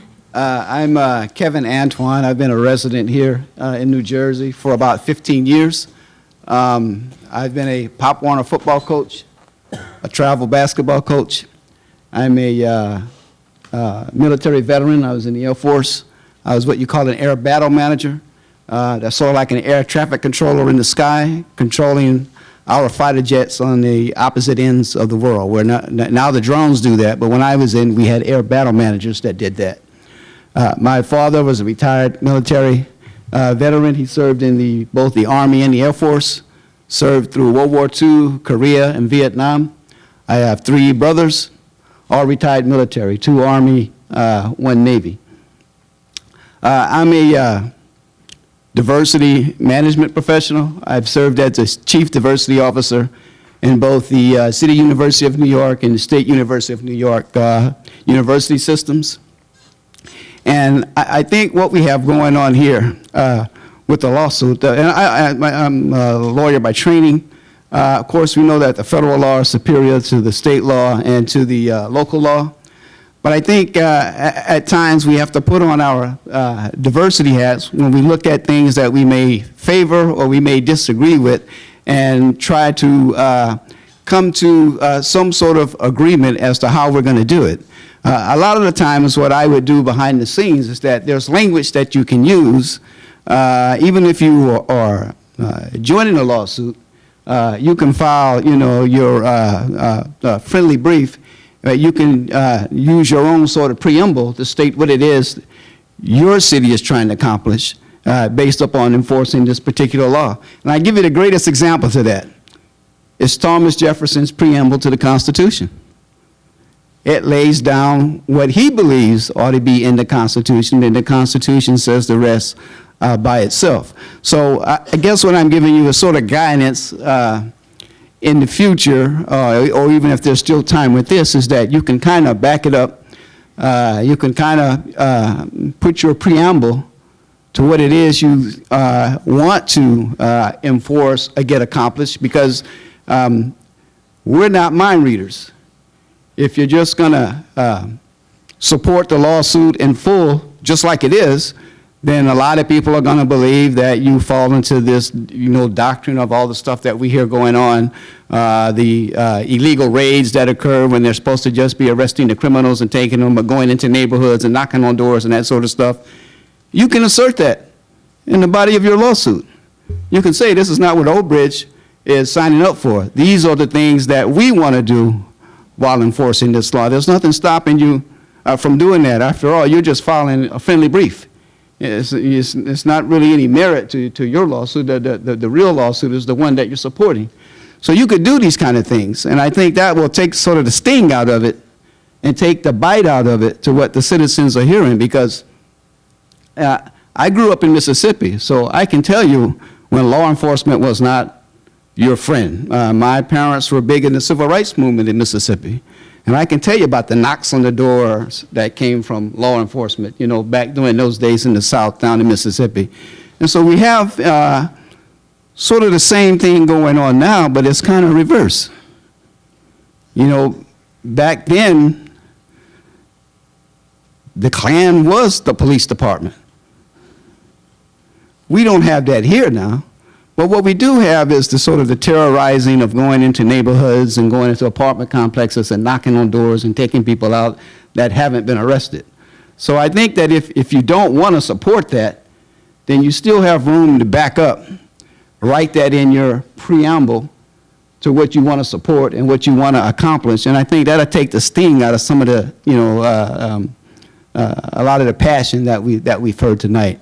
So just think about that, as the guidance that I'm trying to give you, so that we can move forward with this. Because once you go down this hill, you're going to have a lot more repeat kind of, should I support this or should I not? And so you need sort of a roadmap of how you're going to do it, how you're going to support it, or how you're not going to support it. So I'm just, trying to get the best guidance I can. I'm not registered as a Republican or Democrat. I'm registered as an independent. But I think that going forward, you hear how your citizens sound. You hear how they're afraid and upset. And so it's up to you as our elected leaders to take the sting out of that and give us some guidance on how we're going to approach these things. Thank you very much. All right, seeing no other hands, I will, okay, come up, please. Hi, my name's Ian Erickson, 6 Farmbrook Drive. My family's lived in Overage for 60-plus years. I wasn't going to come up and actually say anything. I just wanted to hear from both sides. And from my understanding, undocumented worker, illegal immigrant, regardless of the term you want to use, they're still breaking the law.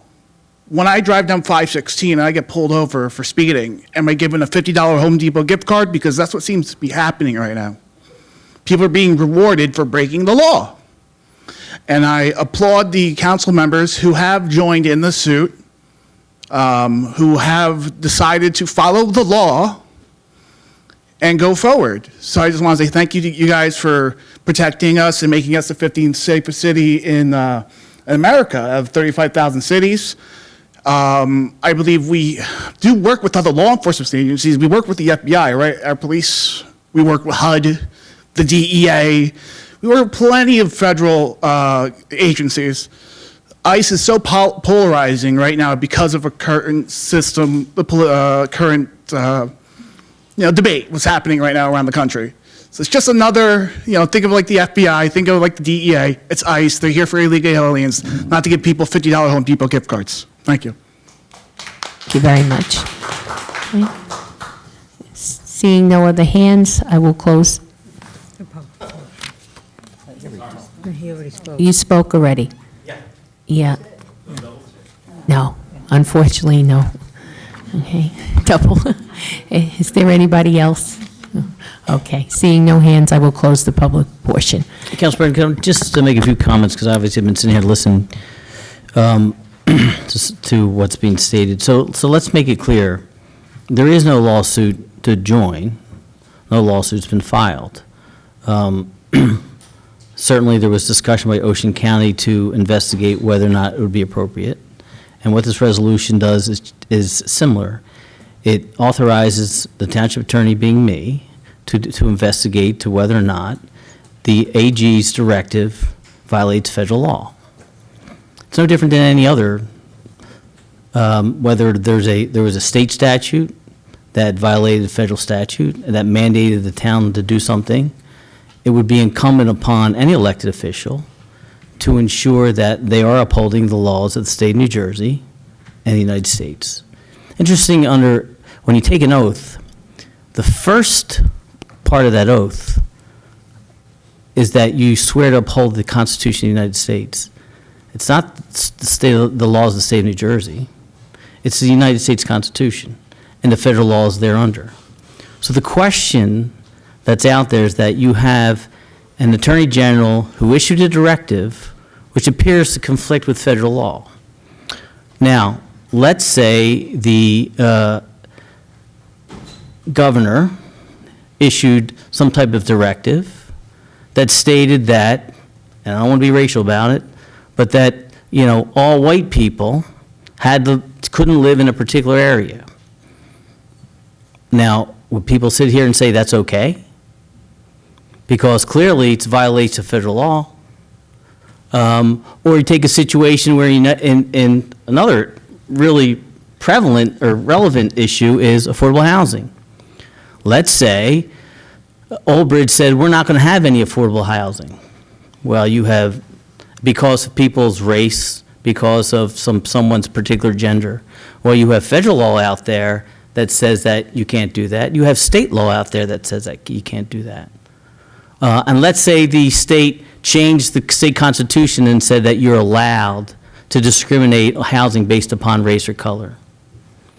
Now, and then the governor tried to force Overage to uphold that. Would we be sitting here saying, hey, don't listen to the governor? So again, any elected official I think it's within their right and their duty to ensure that when there's something that directly affects the residents of their municipality, when it directly affects potentially the safety of their officers, when it directly affects what may be illegal, they should undertake to determine whether or not what they're being told is correct. They should undertake to determine whether or not what they're being told to do is legal. Just because somebody says it doesn't mean it's so. Just because the Attorney General is telling the police departments to do this, it doesn't mean it's so. Ann Milgram had a different directive, and he changed her directive. Under her directive, you could have the cooperation. So the question really should be, what's driving this directive? What's driving this Attorney General to change the directive? Why all of a sudden, why was that changed? So it's not, and again, it has nothing to do with race. I think the issue has to do with is if what the Attorney General did is legal under federal law. And then if the law suggests and states that it's not, then the question is, should states, counties, and municipalities be required to follow it? Now, just because you file a lawsuit doesn't mean you're going to win. And it's not frivolous for somebody who said it was frivolous. It's not frivolous. I think it's incumbent upon any elected official who's sworn to uphold the laws of the United States and this state to do that. And it won't cost the town any more because I'm doing it, and my salary's not changing. So there won't be any additional tax dollars expended for that. And to the extent that, a lawsuit is filed potentially by Ocean County or some organization, it would be incumbent upon me to investigate that to see what their results of their investigation is and why they filed it. So again, it has nothing to do with fear-mongering. It has nothing to do with race. It has nothing to do with, any in particular race of people. It's a matter of, is what our police department is being told to do, is it right under the law? And that's what I've been asked to undertake. That's what this resolution requires me to do, and that's what I will do if it gets passed. So I just wanted to set the record straight. Thank you. Thank you, Mr. Rosado. Thank you. Now, do we have any separations of the consent agenda by council members? Person. Excuse me? Madam Chairperson. Yes. 3, 4, 5, 9. Okay, 1 second. 3, 4, 5, and 9. 4, 5, okay, 1 minute, 9. Okay, anyone else on my left have separations? Anyone on my right?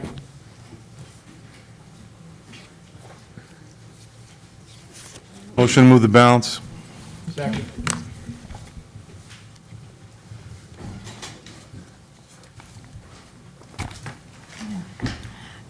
On the balance, Mrs. Brown? Yes. Mr. Cahill? Yes. Dr. Greenberg? Yes. Mr. Merwin? Yes. Mr. Murphy? Yes. Mr. Pescetti? Yes. Mr. Rizzoli? Yes. Mrs. Walker? Yes. President Sohar? Yes. Next will be, 9 on the balance. sorry, next will be C3, Mr. Merwin. Yes, as the president of one of the sponsoring organizations, I must recuse myself on that.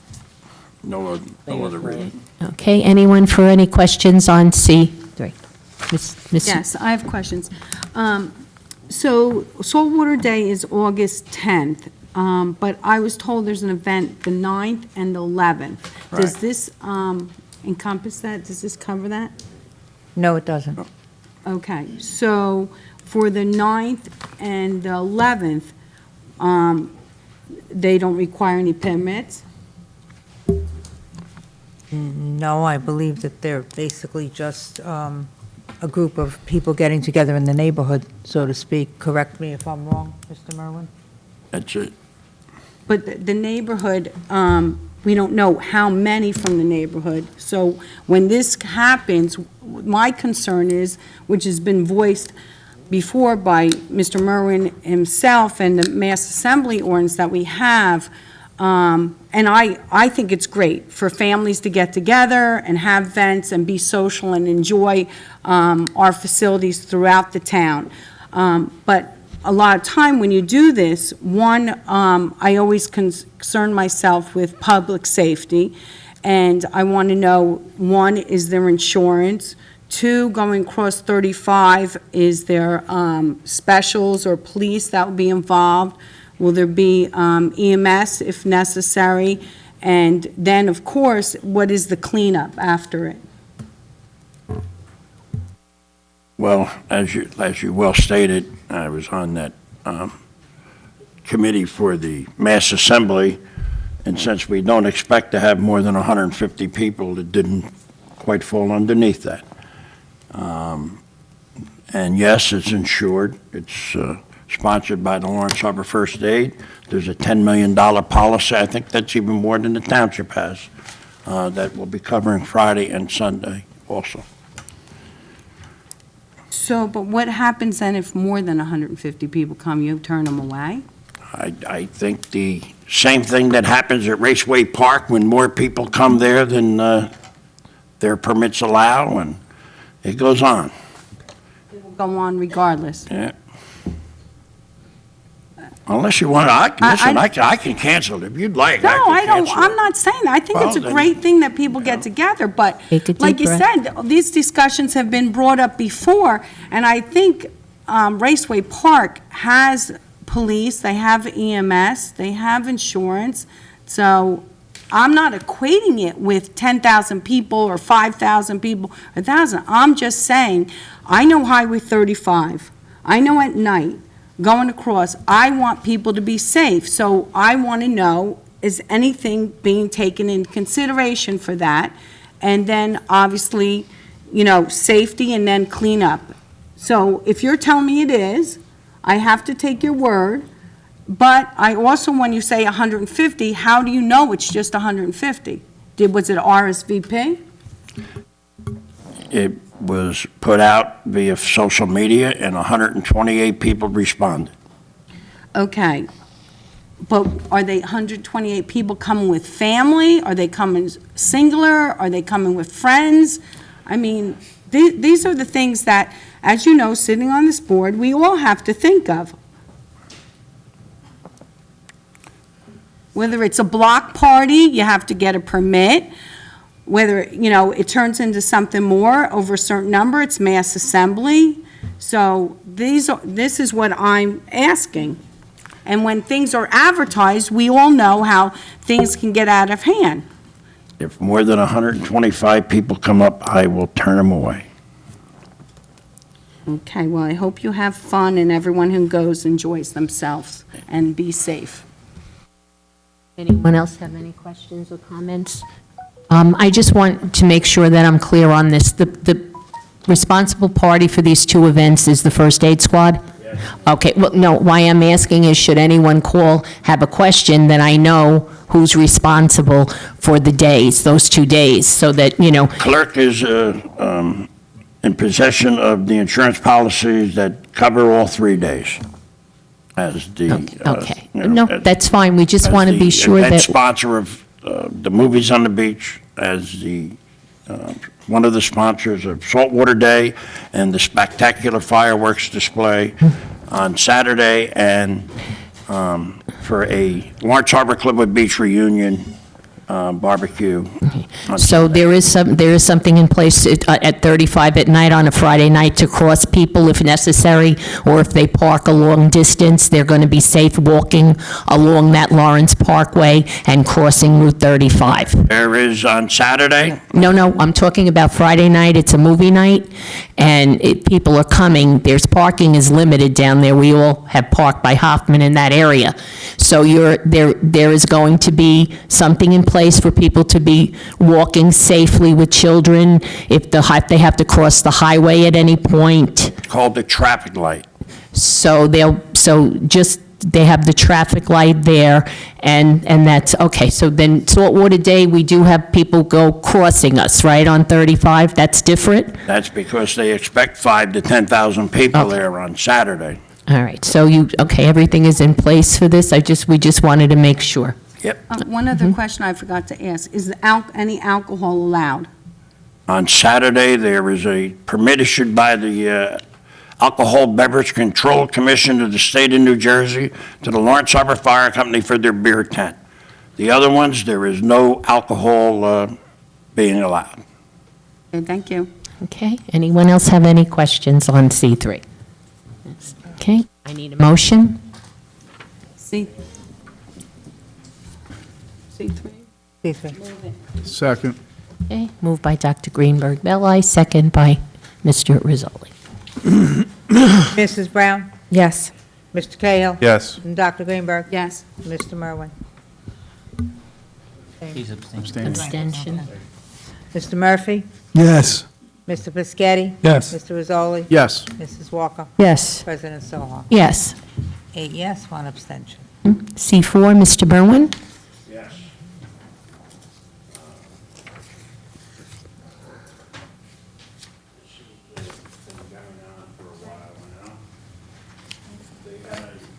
I'm sorry. They had a resolution to oppose the issuing of driver's license to illegal aliens, and I wholeheartedly supported that resolution. we had a resolution that was in opposition to the AG and governor's sanctuary city status, and I supported that. Evidently, that wasn't enough. We now have an intent to file a federal lawsuit against Governor Murphy's administration over immigration directive that prohibits state, county, and local law enforcement agencies from engaging in routine acts of cooperation with U.S. Immigration and Customs Enforcement. I'm just wondering, was there a request from the police department for this? To either of the sponsors?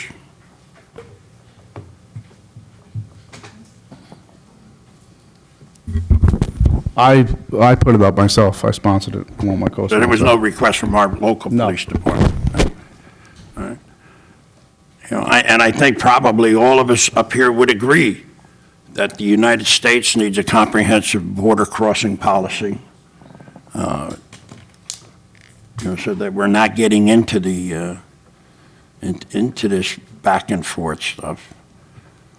There's no doubt that today is no different than it was years ago. People are fleeing religious and racial persecutions in other countries.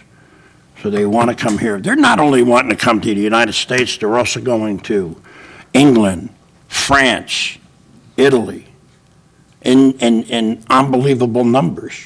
And they have the same problem in those countries.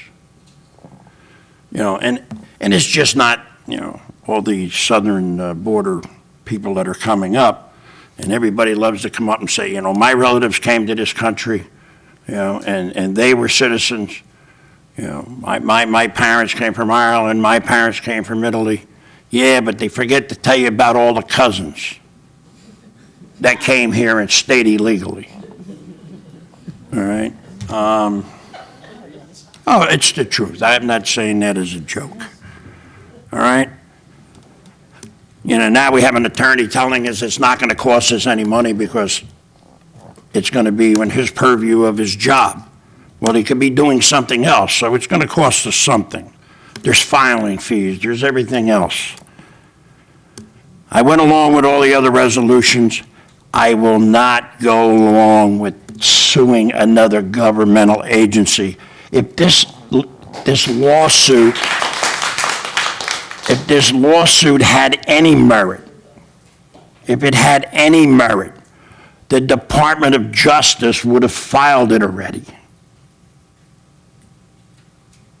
Right? This Department of Justice would have said, you cannot do that. They haven't, because they know that they can't.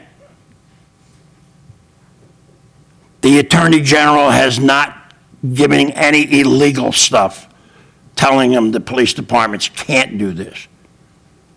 There's just certain things that he said, be police officers. Don't be, don't be Border Patrol. So I voted with the no driver's license for illegal aliens. I voted to oppose the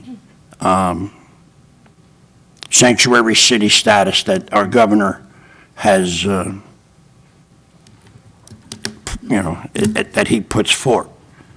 But I will not waste our taxpayers' money to sue another governmental agency. It is ludicrous. Thank you. Is there anyone else that wants to comment? Seeing no hands, I will ask for a motion. Second. Mrs. Brown? Yes. Mr. Cahill? Oh, wait, I'm sorry. Was that to vote for? Oh, C4. to vote C4. with or against, right? It's for The- adoption. It's for No. adoption. Excuse me? It's for, Oh, to adopt it. I'm sorry, no. Apologies. No. Mr. Cahill? Yes. Dr. Greenberg? Yes. Mr. Merwin? No. Mr. Murphy? Yes. Mr. Piscitty? Yes. Mr. Rizzoli? Yes. Mrs. Walker? Yes. President Soha? Yes. 7 yes, 2 no. Next will be C5, Mr. Merwin.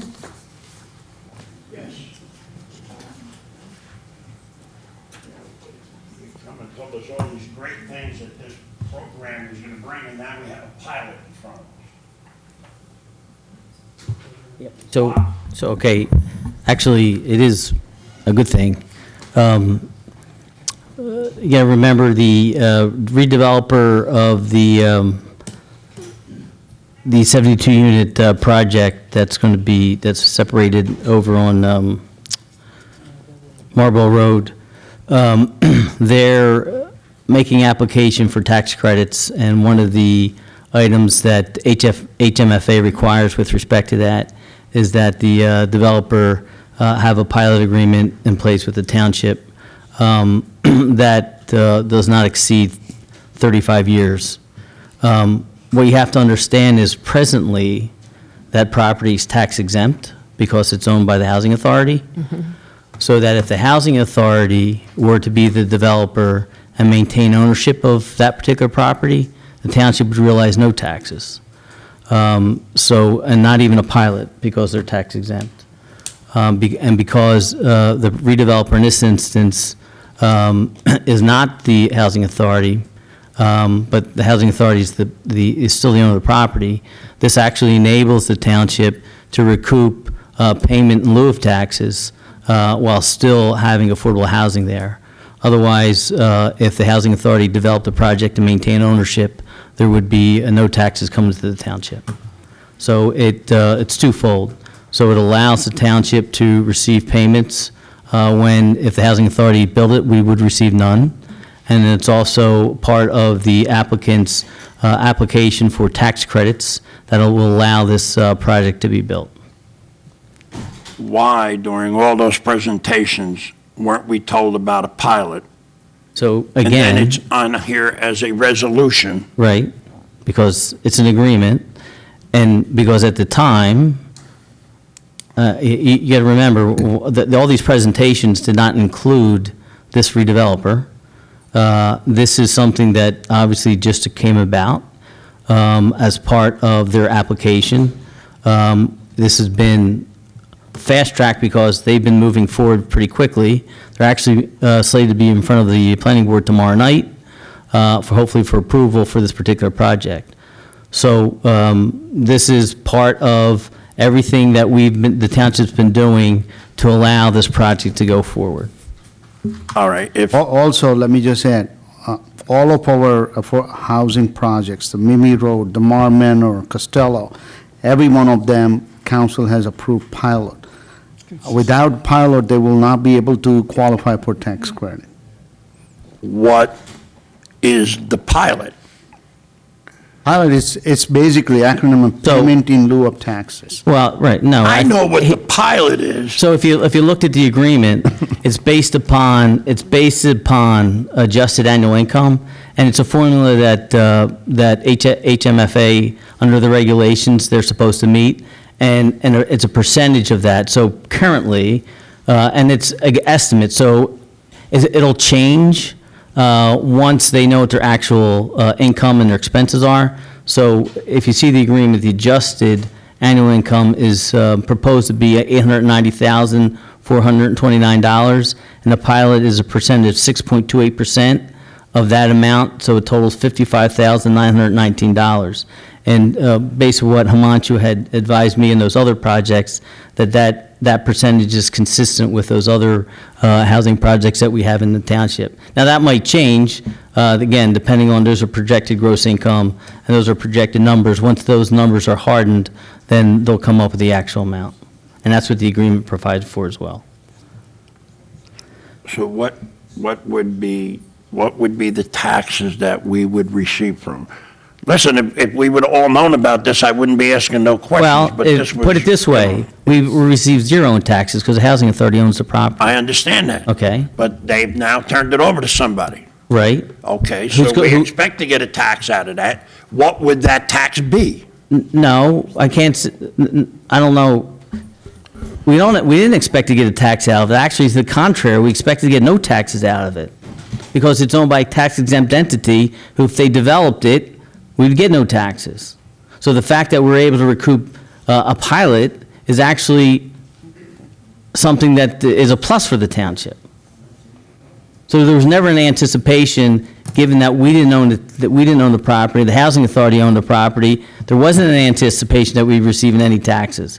The only way, because the housing authority is an exempt entity, so the town didn't have any expectation that we'd be receiving any taxes on that property if it was developed by the housing authority. Why does it have to be a 35-year pilot? Because they can't exceed that, because those are the rules of HMFA, and again, they're making application under HMFA rules and regulation, and it basically, that's the longest. It depends on what their mortgage is. If their mortgage is shorter, then it would be the length of the mortgage.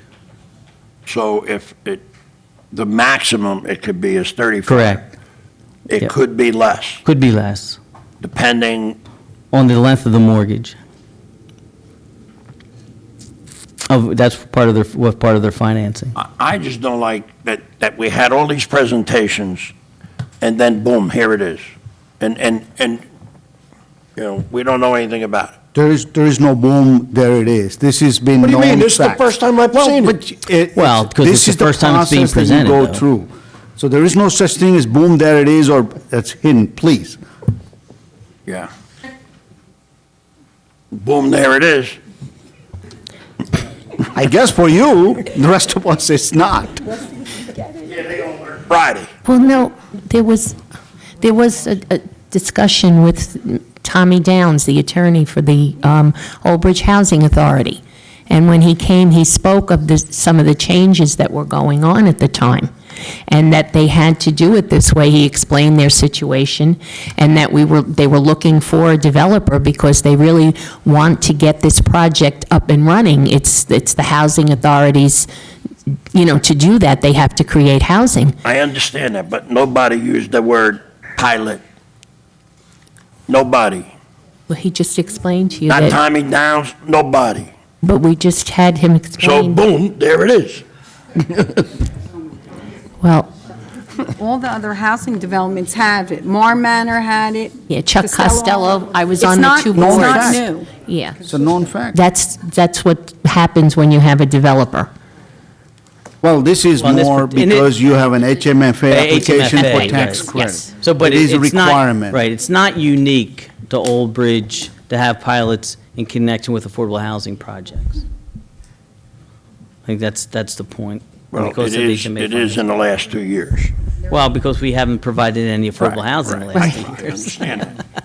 We did more man Chuck I mean, Costello a long that's my time ago. questions. That was all, listen, I understand this is a great project and we need to, I don't like the fact that we had all those public hearings, nobody mentioned the word pilot. Well, And then again- I come into a meeting tonight and there's the pilot. Well, you got to remember, we also did not have a real developer until the last 3 months.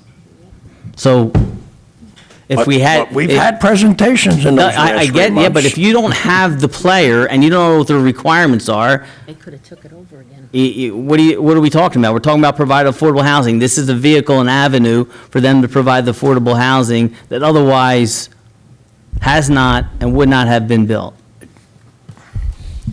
And we do have a motion from Mr. Rizzoli. Oh, I'm sorry, Mr. Piscetti, I apologize, go right ahead. Okay.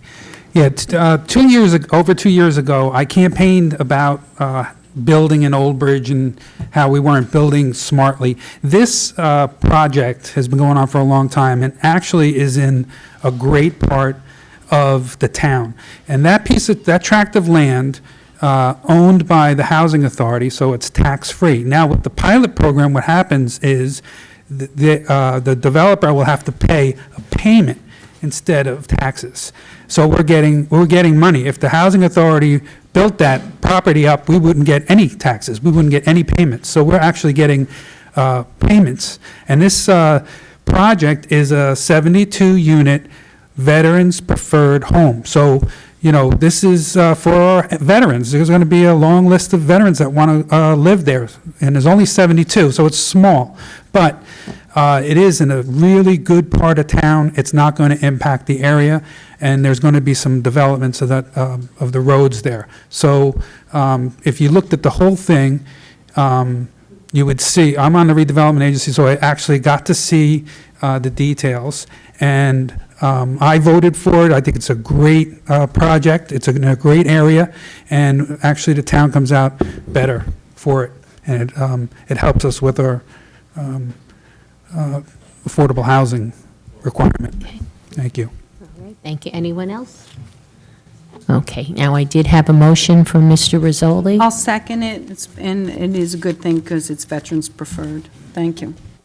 Mrs. Brown? Yes. Cahill? Yes. Dr. Greenberg? Mr. Merwin? Yes. Mr. Murphy? Yes. Mr. Fisketti? Yes. Mr. Rizzoli? Yes. Mrs. Walker? Yes. President Soha? Yes. 9 yes. C9, Mr. Merwin.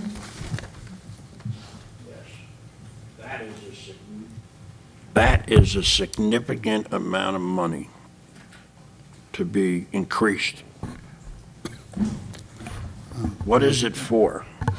I believe, Part of our grant application for the Green Acres, they require historical, there's an agency called SHPO, which is basically looking at a historical perspective of this property.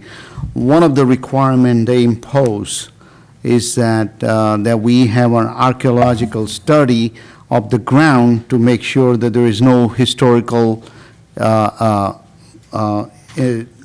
artifacts exist that affects the development, or we may have to make changes. So that's the study, and that's what they require.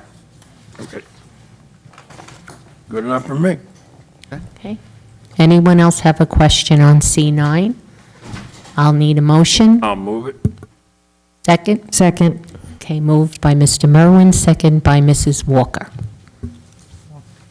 Walker, yes. Mrs. Brown? Yes. Mr. Cahill? Yes. Dr. Greenberg? Yes. Mr. Merwin? Yes. Mr. Murphy? Yes. Mr. Fisketti? Abstain? Mr. Rizzoli? Yes. Mrs. Walker? Yes. President Soha? Yes. 8 yes, 1 abstention. Okay, that completes the consent agenda. There are no ordinances for first reading this evening. Next will be a discussion ordinance, DO1, amending ordinance number 2009-06. Actually, it would be amending Code Section 250-66D. Okay. Development Developer fees. Okay. Dr. Greenberg? Yes. I brought this discussion up for several reasons. One, it came to my attention when I was speaking to different individuals throughout the town. Someone bought a house that was damaged during Sandy, and they wanted to renovate it and increase the square footage of it. And they were going to live in there. They adopted some children, and so they needed a bigger home. When they did that, they told me when they got the permits that they needed to pay a COA fee. A developer's COA fee. They had to pay 50% of the COA fee up front when they got the permit and 50% when they reached their CO. Then I met someone else who built their own home and they were going to live in it, and they had to pay these developer fees again. And then I met also someone who had a farm and they wanted to cut off a few acres so their child could build a home and live there. And they had to pay these developer fees. And essentially, they're not a developer. They're going to live in the house. When a developer builds a development and has to pay into COA, which is Coalition for Affordable Housing, what happens, he passes or she passes that fee on to the person who purchases the house.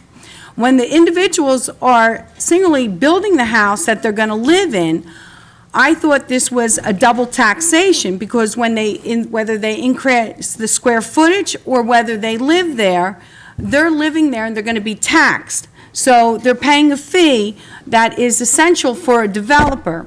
So going over this ordinance, I would like to change it so they don't have to pay those fees in the future as long as they stay in the house and reside there. And I think that would only be fair. This ordinance came about back in 2009, was it? Yes. And from that time, you know, we've had development for developers. It was April 6, 2009, and there's a lot of people that paid these fees. I'm one of them included. And it wasn't until I heard even when you increase the square footage or you separate your property and you build a home, and I just thought it was unfair for those individuals, and so I'm asking the council if we could change this section of the development fee, so when it's residents, then you live in the house, you don't have to acquire that fee. And I would appreciate everyone's cooperation with that. It would benefit the residents. So if you look at the draft, and if you may recall, actually, that was discussed 2 years ago when we were doing all the amendments to the affordable housing, and then it was one of the items that in all different ordinances just wasn't included. But basically, as Councilwoman Greenberg had alluded to, the regulations, they don't distinguish between, when I say regulations, the UHAC regs, don't distinguish between what you would consider a commercial developer who builds homes and someone who's going to build a home for themselves. It just uses the word developer. The way it's defined, it's certainly clear it can include someone who's going to build an owner-occupied single residence. And the same thing with respect to if you do an expansion of an existing home. The way the regs are written, it allows you to collect fees from in those particular instances. So what I did based upon what Councilwoman Greenberg had just stated was that if you are going to increase the size of your house, demolish, replace, or an expansion of existing home, and it's owner occupied, you'll now be exempt from paying any development fee. And that's before and after you do the change, so you have to maintain in the residence. And then also, to the extent that you are going to build a single owner-occupied residential structure where the owner continues to own and occupy the residential structure. Now, I have it there for a minimum of 1 year, because I thought you had said something. Yeah. For a minimum of 1 year, that they would also be exempt. And I think the reason for the time requirement is that, I mean, there's people who build homes and flip them, and so it becomes a commercial enterprise. So I think the point is you're trying to really capture those people who intend to live in the home for at least a year, and then they would also not have to pay the development fee. I have a provision, though, that cross-references the town certificate of approval provision. Basically, when if someone owns a house and they sell it, before they can sell it, they have to contact the construction office and get a certificate of approval.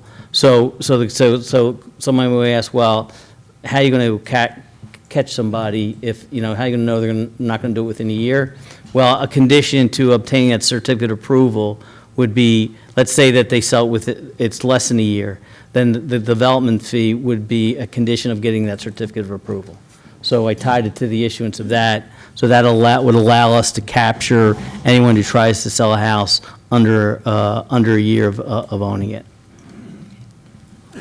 I would just like to add, I had brought this up actually in May of 2016, and somehow it did move up, but it got lost and it never came back for second reading.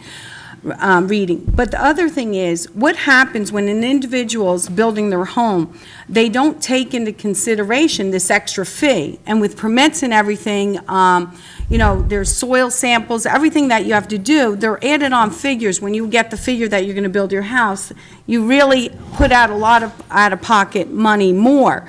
So this was one of the things that I just didn't think was fair, as I said, double taxation. And I know other towns do this, and I looked at their ordinance that exempt individuals if they live in their own home. 1 year, sometimes, even in some towns were 1 year, some were 2, so we picked one, and we, hope that, it's fair to everybody.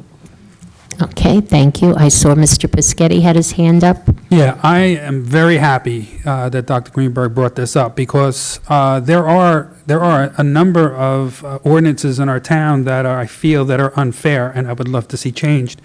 This is a great start. It seems to me that this ordinance was adopted for for developers, and for some reason, the homeowner got wrapped up in it. Now, I would like to ask the attorney, was this an oversight, was it a mistake, or was it intentional? With what? The regulations? The ordinance, including the resident in this ordinance. I mean, was it just an oversight? It wasn't us. Oh, no. I think initially, they copied the regs. That's what the regs state. As drafted initially in 2009, that's what the regulations allow for. You got to remember, some towns, and I think the thinking is with the UHAC regs, there are some towns where there isn't any new construction and there aren't any developments, where for some towns, the only way they're going to capture developers' fees, especially in more affluent towns, is that when somebody builds a single-family home. If you're in a town where where you're building $7-8 million homes, the developer's fee can be substantial. Or if you're going to do an expansion to a $7 million home, that could be $1 million, expansion. So the developer's fee could be big for those towns. So that's why I can't read in the legislature, but I think that's why they didn't differentiate between, a commercial developer and an individual, because for some towns, that's the only way they're going to collect development fees, is because they have those types of houses in their community, and there are no large subdivisions where people are building more than one or two homes. So it's your opinion that it was an oversight? Yeah, I just, that was a decision that council made back in 2009 at that time to basically include the regs. I think as Councilwoman Greenberg had stated, there's some towns who have the same provision. There's some towns who, made the changes. So, and then she did bring to my attention in 2016, but there was so much going on. I think when changes were being made to all those ordinances, it just got left out of a draft that was included in an earlier provision. Okay, well, I'm 100% for this. I think it's a great thing. Just a few months back, we were having residences, people were finishing their basements, and they had to go through the planning board or zoning or whatever it was to get these variances because they wanted to finish their basement, because there was a regulation. Now, our town saw that, these folks were paying these fees, and they changed the ordinance to fix it. So now it's fixed. And now we're going to fix this one. This is really good. I would love to get on a roll and fix all the other ones. Thank you very much. Yep. Mrs. Walker? Yes, I remember about 3 years ago when this was brought up, and somehow it fell through the cracks, and we never were able to vote on it. And I agreed with it then, and I agree with it now. I don't think our residents should be paying, which essentially should be a developer fee, and I think we should try to move it forward tonight so it doesn't slip through the cracks again. Okay, thank you. Anyone on my left for a comment on this? Yeah, question for the attorney. Yes, Mr. Merwin. You have developers out there that go around buying lots up, and, they build to suit. What's to prevent them now from making sure they enter into the agreement that person is going to buy it and move in, and we lose our money from legitimate, developers? So again, if you're doing an addition, so it only applies to owner occupied. So you have to be owner occupied in order to be exempt. So if it's an addition, it's owner occupied, and then if it's for a new developer, then it's only for, again, single owner occupied residential structure. It's only, okay. Right.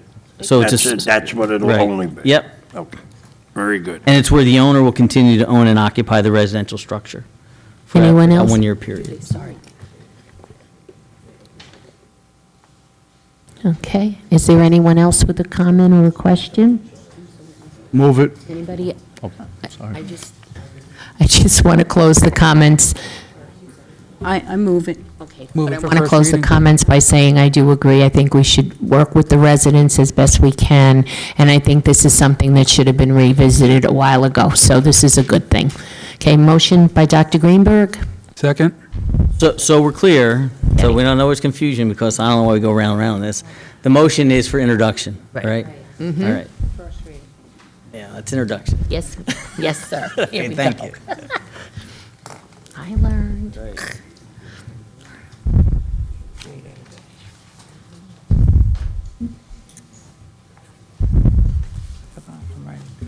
Mrs. Brown? Yes. Mr. Cahill? Yes to introduction. Dr. Greenberg? Yes. Mr. Merwin? Yes. Mr. Murphy? Yes. Mr. Piscatty? Yes. Mr. Rizzoli? Yes. Mrs. Walker? Yes. President Soha? Yes. 9 yes. Next will be, we're going to do public comment first, though. Next will be public comment on any subject matter. Is there anyone who wishes to be heard this evening? Seeing no hands, I will close the public comment portion.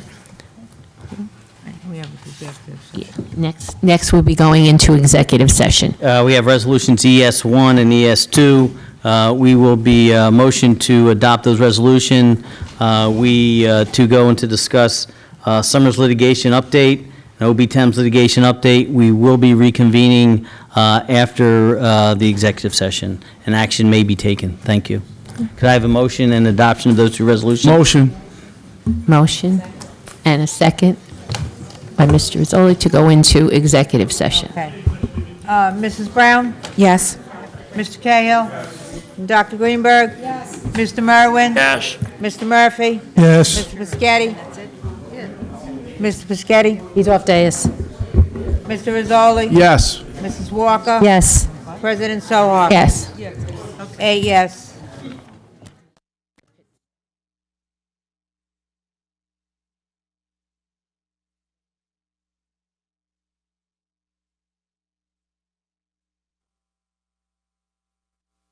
Out of executive session, Mrs. Brown? Yes. Mr. Cahill? Yes. And Dr. Greenberg? Yes. Yes. Mr. Merwin? Mr. Murphy? Yes. Mr. Piscatty? Mr. Rizzoli? Yes. Mrs. Walker? Yes. President Soha? Yes. 9 yes. You can come in.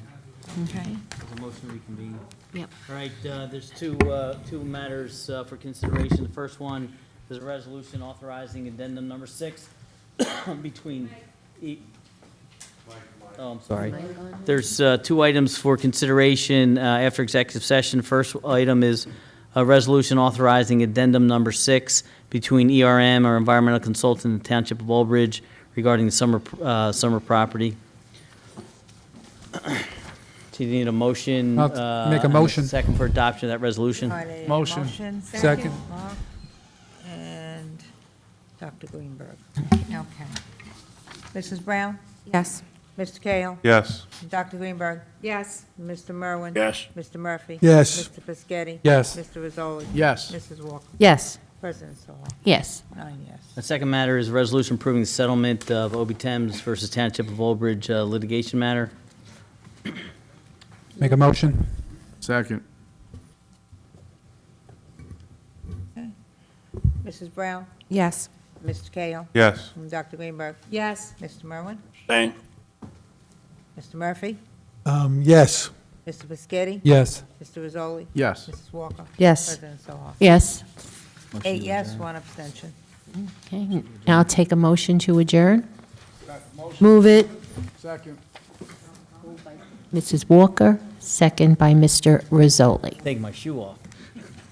Mrs. Brown? Yes. Mr. Cahill? Dr. Greenberg? Yes. Mr. Merwin? Yes. Mr. Murphy? Yes. Mr. Piscatty? Yes. Mr. Rizzoli? Mrs. Walker? Yes. President Soha? Yes. 9 yes to adjourn. Thank you. Good night.